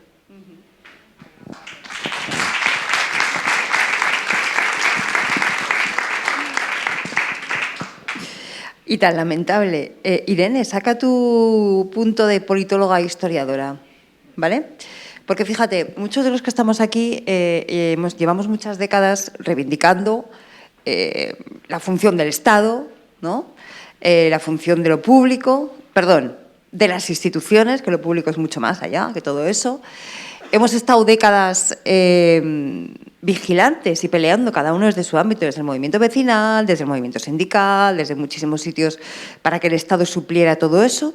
En un momento determinado, incluso, acordaos que no hace tanto, ahora 20, 30 años, cuando buena parte de los tejidos sociales, sobre todo el movimiento vecinal, empezaba a gestionar algún tipo de servicios que tenían que ser financiados desde lo público. Estoy pensando en talleres ocupacionales, en centros de tiempo libre para chavales. Había una crítica entre la izquierda diciendo, ojo, que desde el ámbito social nos estamos metiendo a suplir cuestiones que debería hacer el Estado en vez de presionar para que el Estado lo asuma como tal. Y por lo tanto, ojito, no sea que les estemos haciendo el juego. Yo creo que ese debate está superado ya, pero durante mucho tiempo fue muy importante. Y me gustaría saber, una historiadora y politóloga joven como tú, desde el hoy, ¿cómo considera todo eso? O sea, ¿cómo se piensa esta realidad después de escuchar que una asociación, sin más, una asociación del barrio de la Latina, ha tenido que atender a 1.700 familias que no podían comer durante la pandemia? Bueno, es que hay como muchísimas cosas, ¿no?, ya sobre la mesa y más, ¿no? Yo con lo que decía Paola también, y creo que entronca, o sea, decía ella, ¿no?, las clases populares son las que necesitan de las instituciones, o sea, son las que no pueden renunciar a las instituciones. Yo creo que esto es así y tiene mucha verdad, ¿no? Pero a mí el debate del orden y de la seguridad siempre me preocupa, o no es que me preocupe, sino que le veo que es un debate con aristas, ¿no? Puede abocar a soluciones autoritarias, puede abocar a soluciones reaccionarias. Entonces, el orden y la seguridad, con cuidado, ¿no?, siempre estos conceptos. Entonces, a lo mejor el debate es más prolífico cuando hablas de las necesidades, de lo público, ¿no? La red pública tiene más actualidad que nunca, evidentemente, ¿no? Y la pandemia ha puesto sobre la mesa, pues eso, que las necesidades que ya existían se han aumentado, se han visto redimensionadas, ¿no?, de alguna manera. Entonces, se ha hecho más evidente que nunca que o estamos en común o nos dotamos de una serie de instituciones que no necesariamente tienen que ser estatales, o no se cubren esas necesidades. Yo la comuna, como persona que la mira desde el hoy, creo que una de las digamos, reflexiones fundamentales, y las apuntaba Juan Manuel Vera, pues no sé si en la primera charla o en el artículo del número de transversales, que está por ahí también, por cierto, la hago merchan también, decía Juanma que digamos que una de las cosas importantes es que la comuna abre la reflexión hacia las sociedades sin Estado, pero con instituciones. O sea, no se puede renunciar a las instituciones en común, ¿no?, ni a todos esos dispositivos y herramientas colectivas que satisfacen necesidades materiales y de interdependencia, ¿no? Entonces, yo la duda que tengo siempre, o lo que lanzo también, es que no necesariamente me parece, o sea, creo que el Estado tiene que ampliarse, y creo que también la comuna pone la reflexión de que lo público va más allá necesariamente del Estado, al menos para mí, o que tienen que existir redes que no necesariamente o que sean autónomas o que vayan en cooperación con las redes estatales, ¿no? Para mí es súper útil estas cosas, y de verdad que no creo que el Estado tenga que, o sea, digamos que pueden convivir ambas cosas, ¿no? Las redes comunales con las redes, con las instituciones estatales. Entonces, bueno, esta es un poco... Sí, respecto a lo que has comentado antes, solo, y la idea de certidumbre y de orden, hacer dos citas. El compañero, que además ha estado muy interesante, es la segunda vez que cita la exposición anterior, ha puesto un cartel muy interesante, un cartel anarquista, que decía que el anarquismo es el único, no sé cómo literalmente lo decía, pero bueno, como el único camino que garantiza el orden. Ya os adelanto que yo no quiero decir las ideas de anarquismo y demás, pero me ha parecido muy interesante ese cartel, ¿no? Quizá con el paso de los años, esto hace 150 años por lo menos, creo que no se hubiese hecho ese cartel. Y quería también hacer una segunda cita de Tomás Piketty, en la última entrevista que da para El País. Me pareció muy interesante una frase literal que decía: no podemos pedir que los más necesitados sean guerrilleros. Ahí lo dejo un poco, ¿no?, a modo de reflexión, que viene a decir un poco el discurso que estaba planteando antes, ¿no? La necesidad de que precisamente los más necesitados no les podemos pedir heroicidades, lo que tienen que ver garantizadas son una cierta certidumbre y seguridad, más allá de estar preocupados por poder pagar la luz o por poder pagar el alquiler. Y una segunda idea también que me gustaría plantear es la idea de no dejar que otros se hagan cargo de esa certidumbre y de ese orden, que seamos, creo, los que defendemos y abogamos por unos pilares sólidos de los sistemas democráticos, por sociedades que avancen y que progresen y unas sociedades inclusivas, los que nos hagamos cargo precisamente de que hay gente que sufre, que necesita orden y necesita seguridad, insisto, más allá de pues la preocupación de poder pagar un techo para su familia o llenar la nevera para poder acabar el mes. Y una tercera idea con la que quería acabar es la potencia de la sociedad civil. Nada funciona, tampoco las instituciones, sin una sociedad civil fuerte. Yo cuando me he presentado he querido hacer un pequeño guiño al Teatro del Barrio como un ejemplo de espacios culturales, vecinales, donde encontrarnos todos, charlar de muchas cosas diferentes, porque en este espacio se charlan de cosas muy diferentes. Incluso en la pandemia también el Teatro del Barrio fue un espacio de ayuda vecinal para personas que evidentemente lo estaban pasando y seguramente lo sigan pasando mal. Por lo tanto, esa idea absolutamente ineludible, que es en una comunidad fuerte, una sociedad civil fuerte, que haga su papel, como las instituciones hacen el suyo, que haga su papel, me parece fundamental y se tiene que impulsar, reforzar y alimentar.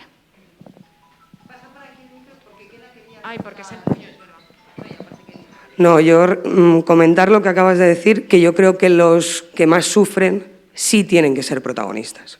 O sea, yo creo que estamos absolutamente obligados, todos los que tenemos una situación más o menos acomodada, a quitarnos ese lastre, y te voy a abrir otro melón, que llevamos conviviendo 2500 años, que es la Iglesia, donde nos ha acostumbrado a todos, donde tenemos la obligación de dar al desfavorecido y el desfavorecido exigir que le demos.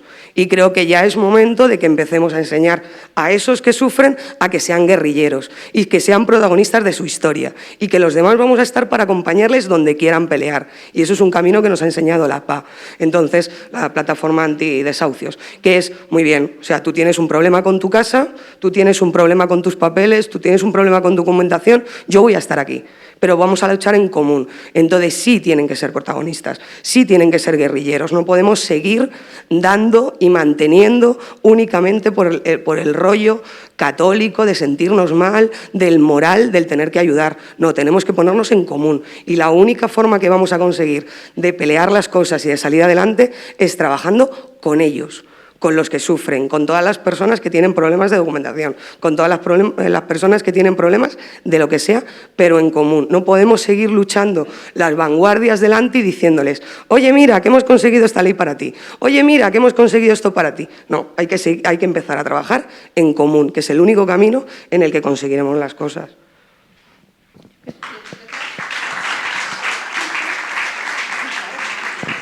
Pues me cuelo un momento, es que con esto, o sea, a ver, digamos, yo creo que una de las cosas que se ponen en cuestión es qué tipo de Estado queremos, ¿no? O sea, vivimos en estados de bienestar desde los últimos 70 años. Entonces, una de las cosas de las tendencias, ¿cómo lo llamabas tú, Cristina? De la macrotendencia, ¿no?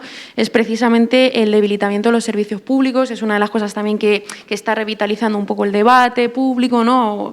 Hay concentraciones por los centros sanitarios, por todos los servicios sanitarios en general, ¿no? Los centros de salud, etcétera.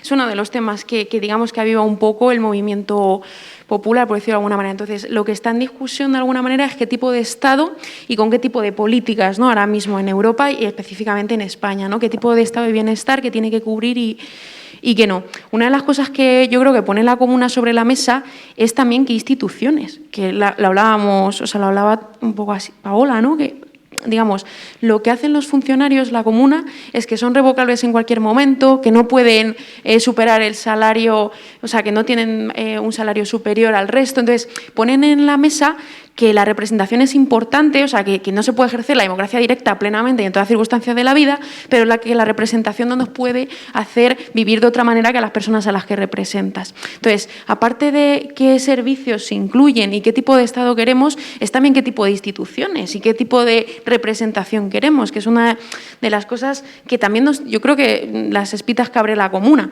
O sea, qué tipo de representantes, asumiendo que no puede haber democracia directa en todas las circunstancias, qué tipo de representantes queremos y qué tipo de instituciones. Entonces, esas dos cosas del estado de bienestar, del tipo de representación y también de las redes, o sea, de lo que hablamos de las redes comunales, es que tiene que y necesariamente que haber sociedad al margen de una serie de instituciones públicas y de unos servicios, o sea, tiene que haber una comunidad que vaya, que digamos que complete o que se haga cargo de necesidades de interdependencia, ¿no? De cuidados en lo cercano, en lo local, en lo concreto, que el Estado, por ejemplo, la sanidad, los servicios públicos, pues a lo mejor no llegan. Yo creo que tiene que haber una comunidad que exija y que renegocie, porque es una tensión constante entre esos servicios, o sea, entre los servicios públicos y esas redes comunitarias al margen. Entonces, la discusión de qué tiene que ser desde el Estado y qué tiene que ser también desde la comunidad, ¿no? Y todo eso yo creo que lo vemos en la comuna, que se puede poner sobre la mesa en el hoy. Discurso 15M puro y duro, ¿eh? De la comuna a las plazas, ¿os habéis dado cuenta? ¿Qué tipo de instituciones queremos? ¿Qué papel juega el Estado? Los cuidados. Discurso 15M en vena. O sea, hemos hecho un salto de 150 años, efectivamente, de unas plazas a otras, ¿no? En este caso, de París a Madrid, por decirlo de alguna manera.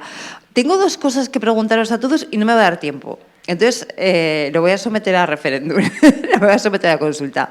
Me gustaría profundizar un poco en los temas de seguridad que han salido, pero me gustaría también hablar de las identidades de los jóvenes. ¿Qué os apetece más? ¿Y a vosotras y a vosotros? Los dos. Venga, vamos a darle un poquito a la seguridad, porque me parece muy interesante, y a ver hasta dónde nos da margen, ¿no? Decía Irene, me parece que decía, yo estos temas de la seguridad y tal me dan un poco de cosa, ojo cómo los tratamos, ¿no? Que a ver cómo... Eso es un problema clásico de la izquierda. Siempre nos ha dado repelús, siempre nos ha dado alergia. Entonces, hemos dejado ahí un terreno a otros que anda como han entrado, ¿no? Ahí me gustaría haceros una pregunta un poco capciosa, porque cuando yo hablo de una ciudad segura, hablo de una ciudad con comercio, por ejemplo. Si queremos tener calles seguras, lo mejor es tener calles con comercios. Que hay vida, que hay gente que va, que viene, que hay luces, que no sé qué, ¿vale? Hay un estudio por ahí funcionando, seguro que habéis oído hablar de él, sobre Madrid, que dice, imaginaros, no quiero ser distópica yo ahora, pero imaginaos que en los tiempos de la pandemia, en los tiempos del confinamiento, o en otra situación así que pudiera llegar a darse, hay que coger la ciudad de Madrid y hay que cerrarla a cal y canto. No puede entrar nada, ni un avión, ni un coche, ni un autobús, ni un tren, nada. ¿Vale? ¿Sabéis para cuántos días hay reserva de alimentos en esta ciudad? A ver, ¿algún número por ahí?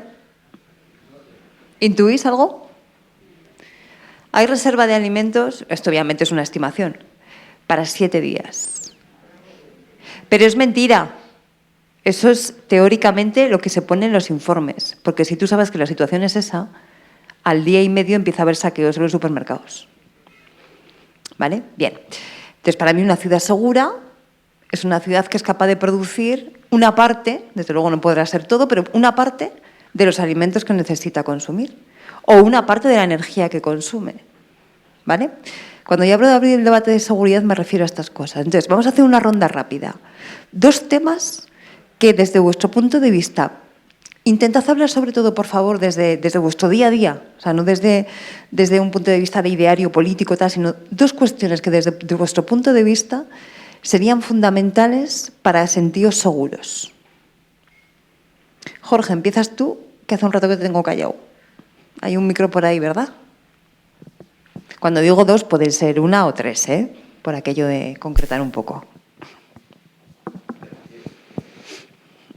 ¿Te refieres a dentro de mi día a día. De tu vida. Situaciones en las cuales yo ahora pueda no tener esa certeza, tranquilidad. ¿De qué depende que tú mañana por la mañana te despiertes y te sientas seguro? O sea, porque yo vivo en una ciudad que me dicen que si se cierra tengo alimentos para 7 días, pero sé que es mentira, que a la mañana siguiente estamos todos saqueando supermercados y yo me siento insegura. Bueno, es que si nos ponemos desde ese punto de vista, la situación me acongoja ya inicialmente. No. Pero vamos a hacer el mapa de riesgos, vamos a hacer el mapa de riesgos. Lo estoy diciendo en otro sentido, porque realmente vivimos en un planeta finito. Vivimos en un planeta que sabemos que carece de la capacidad de alimentar a 7.000 millones de personas y que lo estamos generando de una forma artificial. De hecho, hay cálculos sobre eso, ¿no? Como que cada año se adelanta más la fecha en la cual los recursos del planeta se consumen antes. Creo que ahora estamos en algún punto de principios de septiembre, cuando se consumen todos los recursos que el planeta Tierra puede sufragar a la humanidad para todo un año. Por tanto, como me plantea esa situación, me echo a llorar y no salgo de casa directamente. Claro. Pero no quiero que llores, quiero que sepas cuáles son las cuestiones que tú necesitarías cambiar para tener una sociedad más segura. Entonces, por ejemplo, me acabas de decir, ojo con los temas de alimentación y población, ¿vale? Esa es una. Sí, esa es la primera. Y os voy a hablar con toda sinceridad, yo, gracias a Dios, en mi día a día sí siento una certeza y una estabilidad, quizá pues porque me viene dado por una situación laboral, familiar, social. Entonces creo que esa inseguridad la siento más en mi entorno que en mí mismo. Si yo pienso en seguridad, lo llevo a la seguridad en un sentido muy estricto. Yo lo que quiero es que las personas de mi entorno se sientan en una ciudad, entre comillas, amable, para que puedan desarrollar las mismas actividades que puedo desarrollar yo. Y en general, dentro de mi entorno, las personas que son de género femenino no tienen toda esa certeza que sí tengo yo. Para mí, si hablamos de seguridad en sentido estricto, lo pido para los demás, no para mí, y en concreto para las mujeres. Eso para mí sí haría una ciudad más segura, más amable, con una arquitectura o un desarrollo buscando el feminismo. Eso para mí sí daría más certeza, que no pido para mí, sino para el entorno. ¿Habéis visto qué curioso el feminismo como elemento de lucha por la seguridad? Qué curioso, ¿eh? Cómo los conceptos van cambiando, cómo se van resignificando. Paula. Sí, bastante breve. En realidad yo con el término seguridad, luego igual lo hemos llevado por otro camino, pero en realidad yo con el término seguridad, cuando hemos empezado a hablar en el debate, no me refería tanto a una seguridad en sentido estricto de integridad casi física, ¿no? Que es quizá un hecho bastante sintomático en cómo hemos dejado el término, que otros nos den forma a ese término, ¿no? En realidad me refería con seguridad a algo mucho más parecido como sinónimo a la certidumbre. Yo no me siento segura, y creo que las clases populares no se sienten seguras, cuando se ponen enfermas mañana y por estar enfermos su jefe le despide. O se ponen enfermos y no pueden ir a su centro de salud porque el centro de salud o está cerrado, o está lleno de gente, o no tiene médicos suficientes. Yo no me siento segura o con seguridad en mi vida profesional cuando pienso que por ser mujer no voy a tener el puesto que quizás en un momento podría aspirar.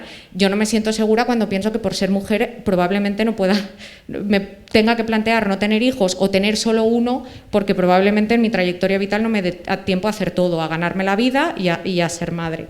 Yo creo que tampoco me sentiría segura si no tuviera dinero o tuviera que elegir entre llenar la nevera o comprarle unas zapatillas de deporte a mi hijo, que no tengo, ¿no? Pero por poner el caso de, seguramente les pase a muchas familias, entre comer o tener que comprar unas zapatillas de deporte para hacer deporte.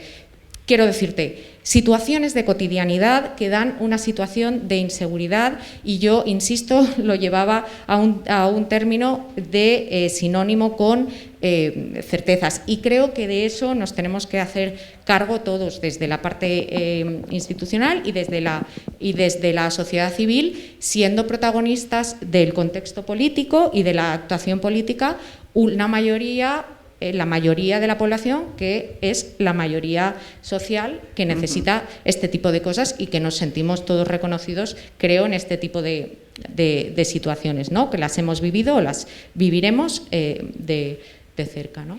Mil gracias. Alex, te pido un esfuerzo por esas cuestiones de tu día a día. Pues una de ellas sería seguridad, muy como la entendemos todas, de poder vestir de una determinada manera, poder salir a la calle como se quisiera y tranquilamente. O sea, como libertad, seguridad en ese sentido. Vale. Sí, bueno, pero tener esa seguridad de que puedes confiar en la persona que tienes enfrente. Y también la certidumbre. Al final, certidumbre de que no fuese tan difícil. Difícil no porque cueste, sino difícil porque no existen caminos sencillos o que están muy marcados de cómo conseguir, por ejemplo, un trabajo, una estabilidad económica, y en este sentido también seguridad en la apertura de las vías por las que te puedes desarrollar como persona, ¿no? Que no sea colegio, instituto, universidad, máster, doctorado, y entonces ya eres una persona de bien, que existan otras muchas vías, muchas otras maneras de pensar, muchas otras maneras de actuar, de relacionarse, y que sean reconocidas. Gracias. ¿Irene? Pues de cuestiones concretas que fundamentales para sentirme segura, pues creo que como el 50% de la gente joven, tener trabajo.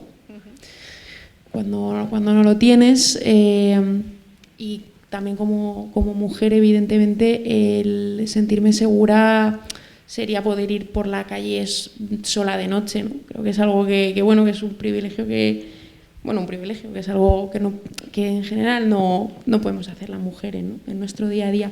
Yo con esto solamente, y no quiero ser plasta, pero me es también muy... Hoy además lo venía discutiendo con mi pareja, que veníamos hablando de eso, de las cosas que precisamente son como que hay una escala de importancia, ¿no? En la seguridad o en la vida, y me llama especialmente la atención escucharle a él decir la forma de vestir. Es que no hay cosas, o sea, a la hora de las cosas que nos afectan en nuestro día a día, no solamente lo económico o el tener, o sea, que la seguridad no se puede circunscribir a lo económico, sino que afecta a la vida cotidiana, ¿no? Y bueno, en cosas como la forma de vestir, la forma de hablar, hay gente que es que no puede sentirse segura, ¿no? O que no puede ser como sería.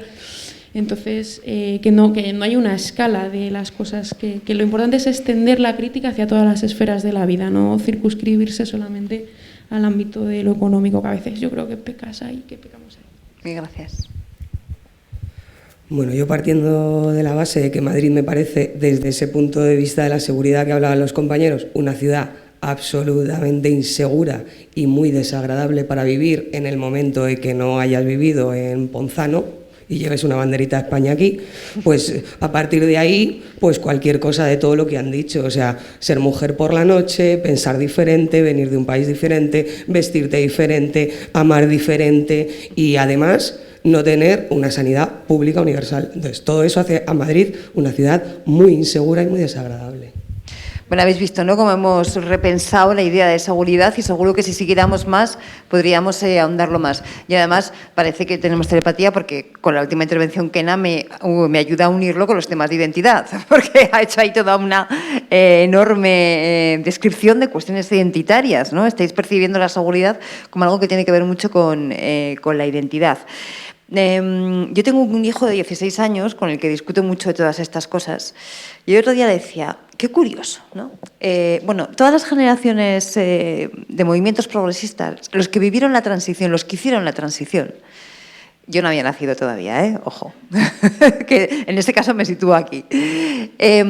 Todas esas generaciones, cuando tú hablas con ellas e intentas un poco profundizar en su vida, en sus miedos, en cómo se han pensado, cómo se han encontrado, cómo se han entendido a sí mismos, te das cuenta que hay un elemento identitario fundamental, que es el político. Cada uno ha construido una identidad, ha vivido un momento, porque también fue un momento histórico muy concreto, ¿no?, en torno a una serie de identidades políticas, ¿no?, y de grupos por aquí, de alianzas por allá, de broncas por otro sitio, pero lo político era un elemento central de la identidad de esa generación, insisto, en un momento histórico muy determinado que no se puede equiparar al actual en muchísimas cosas, ¿no? Yo tengo la sensación de que en estos momentos lo que está determinando las identidades de estas generaciones, que ahora pueden tener, pues por decir algo, entre 15 y 35, tiene mucho que ver con lo sexual. Es decir, que lo que antes ocupaba un lugar central en cómo uno se entendía a sí mismo, que era mi identidad política, ¿no? Yo soy del PC, yo soy del Partido de los Trabajadores, yo soy de Comisiones Obreras, yo soy de lo que sea. Y no eras eras eso, porque había un momento muy identitario y muy importante, ¿no? Bueno, que os voy a contar yo a vosotros, algunos de vosotros. En esos momentos ahora, lo que yo estoy percibiendo cuando se hacen grupos de discusión, cuando se hace un poquito de análisis de discurso con esa generación, es que lo fundamental que identifican estos chavales tiene que ver con la identidad sexual. ¿Me equivoco?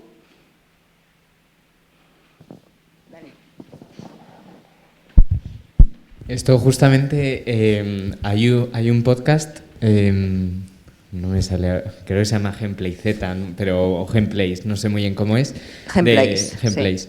Sí. Y justamente tienen un podcast en el que discuten con diferentes activistas y gente que viene de la política y demás sobre si ahora estamos más en una revolución de derechos sociales o una revolución, digamos, más transversal, ¿no? de, por ejemplo, economía que nos afecta más transversalmente a todas. Pero en relación a lo de la identidad sexual, yo, por ejemplo, sí que me considero que es un factor muy importante.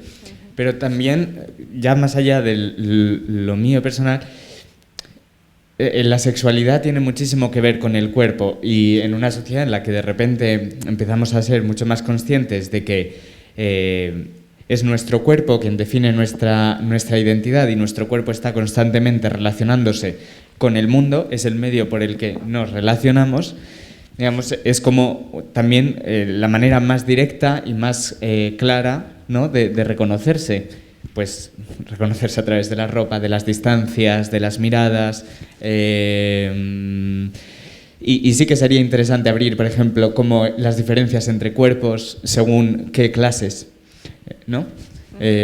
Cuerpos obreros y cómo crecen, y cuerpos más acomodados.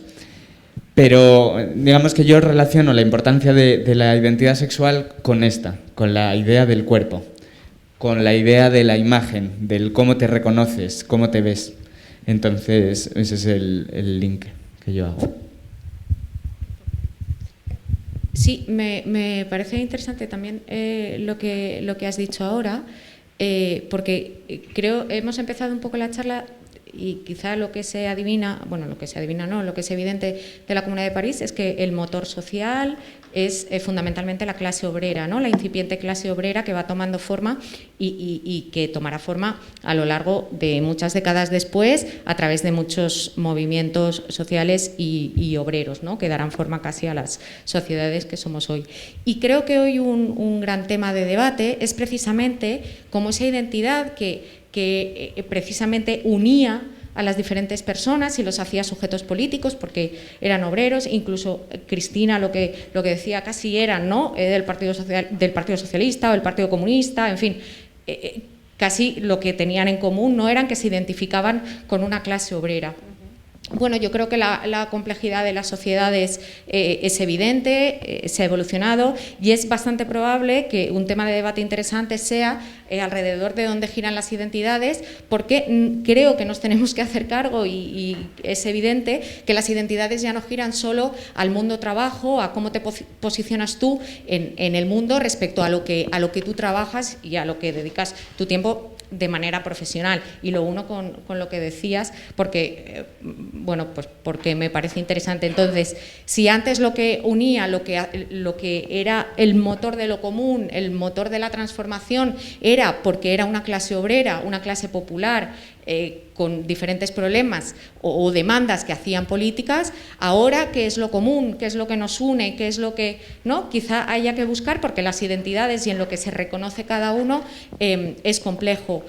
Y creo que es el tema, y la solución evidentemente no la tengo yo, pero bueno, sí que puedo adivinar, o quizás sí que me pueden gustar más cuestiones, bueno, pues como las que hemos estado comentando, en donde nos podemos ver reconocidos en cuestiones y demandas que tenemos que no se ven satisfechas, ¿no? Y creo que en algunas vengas de donde vengas, una mayoría nos sentimos reconocidas en esa, más allá de las peticiones laborales o nuestra figura en el panorama laboral, ¿no? Jorge. Sí, me parece muy interesante, sobre todo porque yo, por lo menos, la impresión que tengo es que mi generación, yo soy del 83, vengo a ser como un poco el puente, porque tú hablabas de una identidad basada en lo político, que yo sí tengo esa percepción de mis generaciones anteriores, pero no creo estar tampoco en esa generación en la cual la identidad era una circunstancia muy común. Yo creo que si Kena más o menos somos más o menos la misma generación, me gustaría mucho también escuchar su opinión. Yo por lo menos el recuerdo que tengo de mi crecimiento personal y de la elección del entorno, creo que venía mucho más dado por los valores, yo creo. Creo que un punto de vista común, una determinada empatía hacia distintos aspectos o ámbitos de la vida es lo que llevaba a crear un entorno confortable, un entorno en el cual te ibas desarrollando como persona. Y el tema de la identidad, por lo menos en mi generación, o por lo menos en mi entorno, nunca supuso una cuestión central.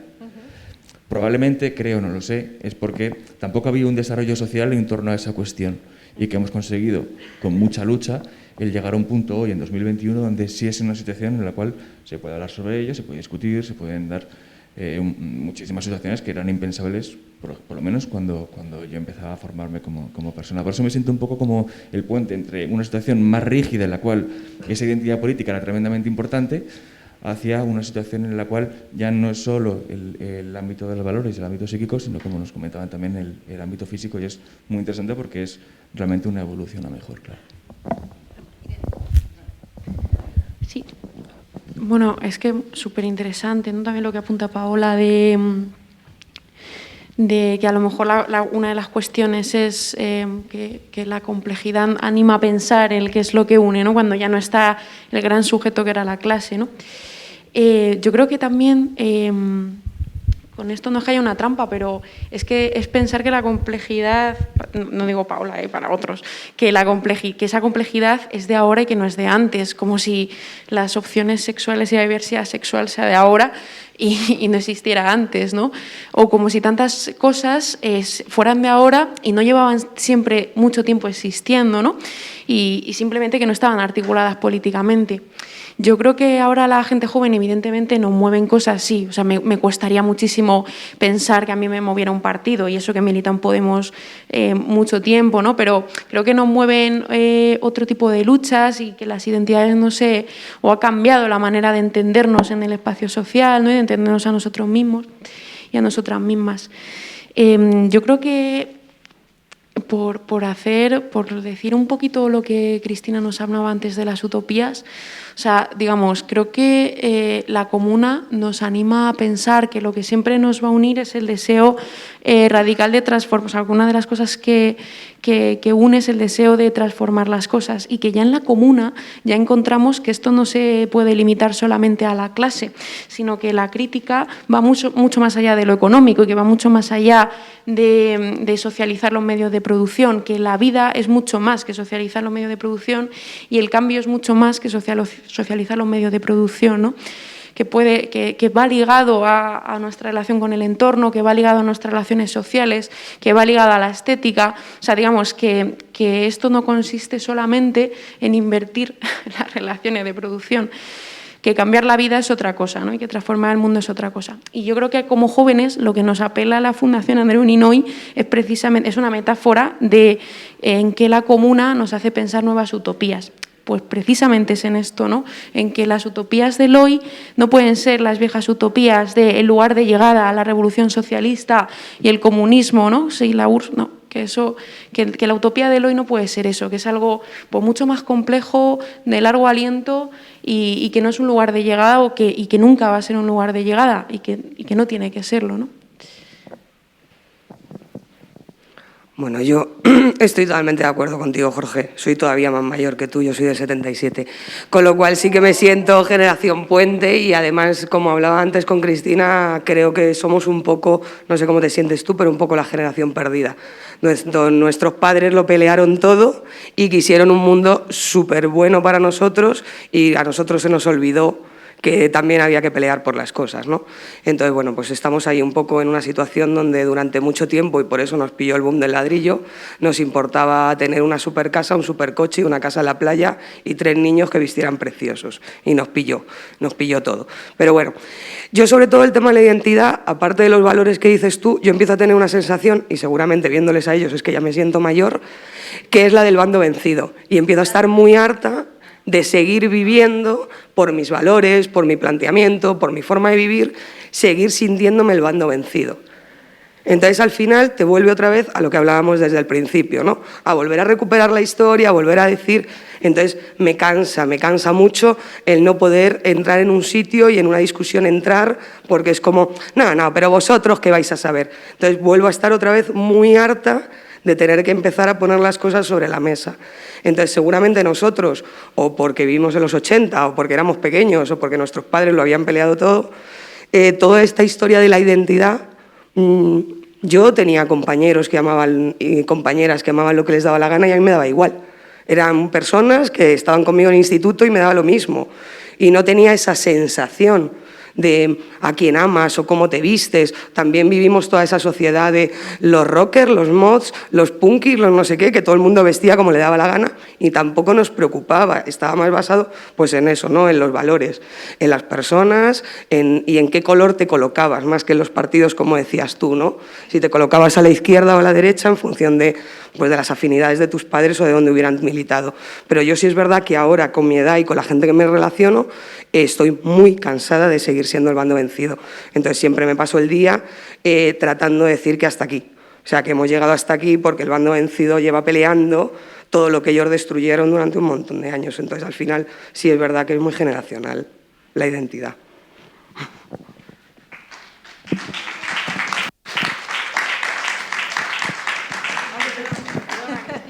Tranquila. ¿Tenemos previstas palabras del público? No tenemos tiempo. Vale, entonces tenemos que cortar ya. ¡Oh! Venga, ¡oh! ¡Qué pena! Oye, nada, dejadme una cosita, solamente una cosita muy breve. Bueno, en primer lugar, gracias a todas, gracias a todos. Vaya lujazo. En segundo lugar, gracias de nuevo al Teatro del Barrio, a la Fundación Andreu Nin, a los que habéis organizado todas estas jornadas y en especial esta sesión. Y yo solamente una reflexión que quería dejar así un poco como lazo tendido, ¿no? A ver qué pasa. Decía Irene antes, bueno, rescataría un montón de cosas de todos vosotros, pero decía Irene antes, es que tenemos, ha empezado ella además diciendo, yo creo que le ha salido la vena historiadora, ¿no? Tenemos que mirar al pasado para intentar entendernos, y luego decía, no, pero es que además con estos valores que efectivamente vemos que compartimos desde la comuna hasta hoy, con estos valores tenemos que ser capaces de construir esas utopías, ¿no? De dibujar, de soñar esas utopías. Yo solamente quería aportar una idea. A veces tengo la sensación de que efectivamente cuesta mucho desde el mundo no joven llegar a los jóvenes, ¿no? Y ese ámbito joven tiene sus espacios de debate, sus espacios de discusión, sus dinámicas propias, ¿no? Y a veces también tengo la sensación de que desde el mundo no joven se apela a los jóvenes como esos que tienen que crear el futuro, pero con una delegación absoluta, ¿no? Esto tendrán que verlo los jóvenes, esto que lo decidan los jóvenes, esto tienen que ser los jóvenes los que hagan no sé qué.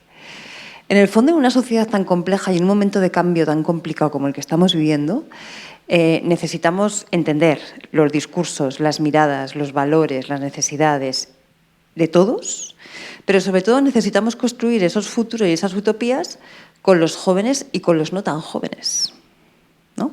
Entonces, en ese sentido, los que estamos aquí un poco de puente, ¿no? A mí me dan también ganas de ejercer de puente, yo soy del 75, ¿vale? Pero me dan ganas de ejercer de puente para decir a los más jóvenes, efectivamente, sin vosotros no hay nada que hacer, sin vosotras es imposible construir esas utopías, ¿no? Pero a los que decís que no sois tan jóvenes, también os diría que no le echéis morro. Que no vale con coger y decir, no, esto es cosa de los chavalillos ya, ¿no? Y que se lo monten, sino que las visiones que necesitamos son las de todas y las de todos. Por lo tanto, yo me llevo de esta tarde, primero que me lo he pasado muy bien, segundo que he aprendido un montón de cosas y tercero me gustaría dejar, si me permitís, esa idea de la necesidad que tenemos de construir los futuros, los espacios a los que queremos llegar y de construirlos con las miradas de los jóvenes y de los que dicen que no son tan jóvenes. Muchísimas gracias. やさと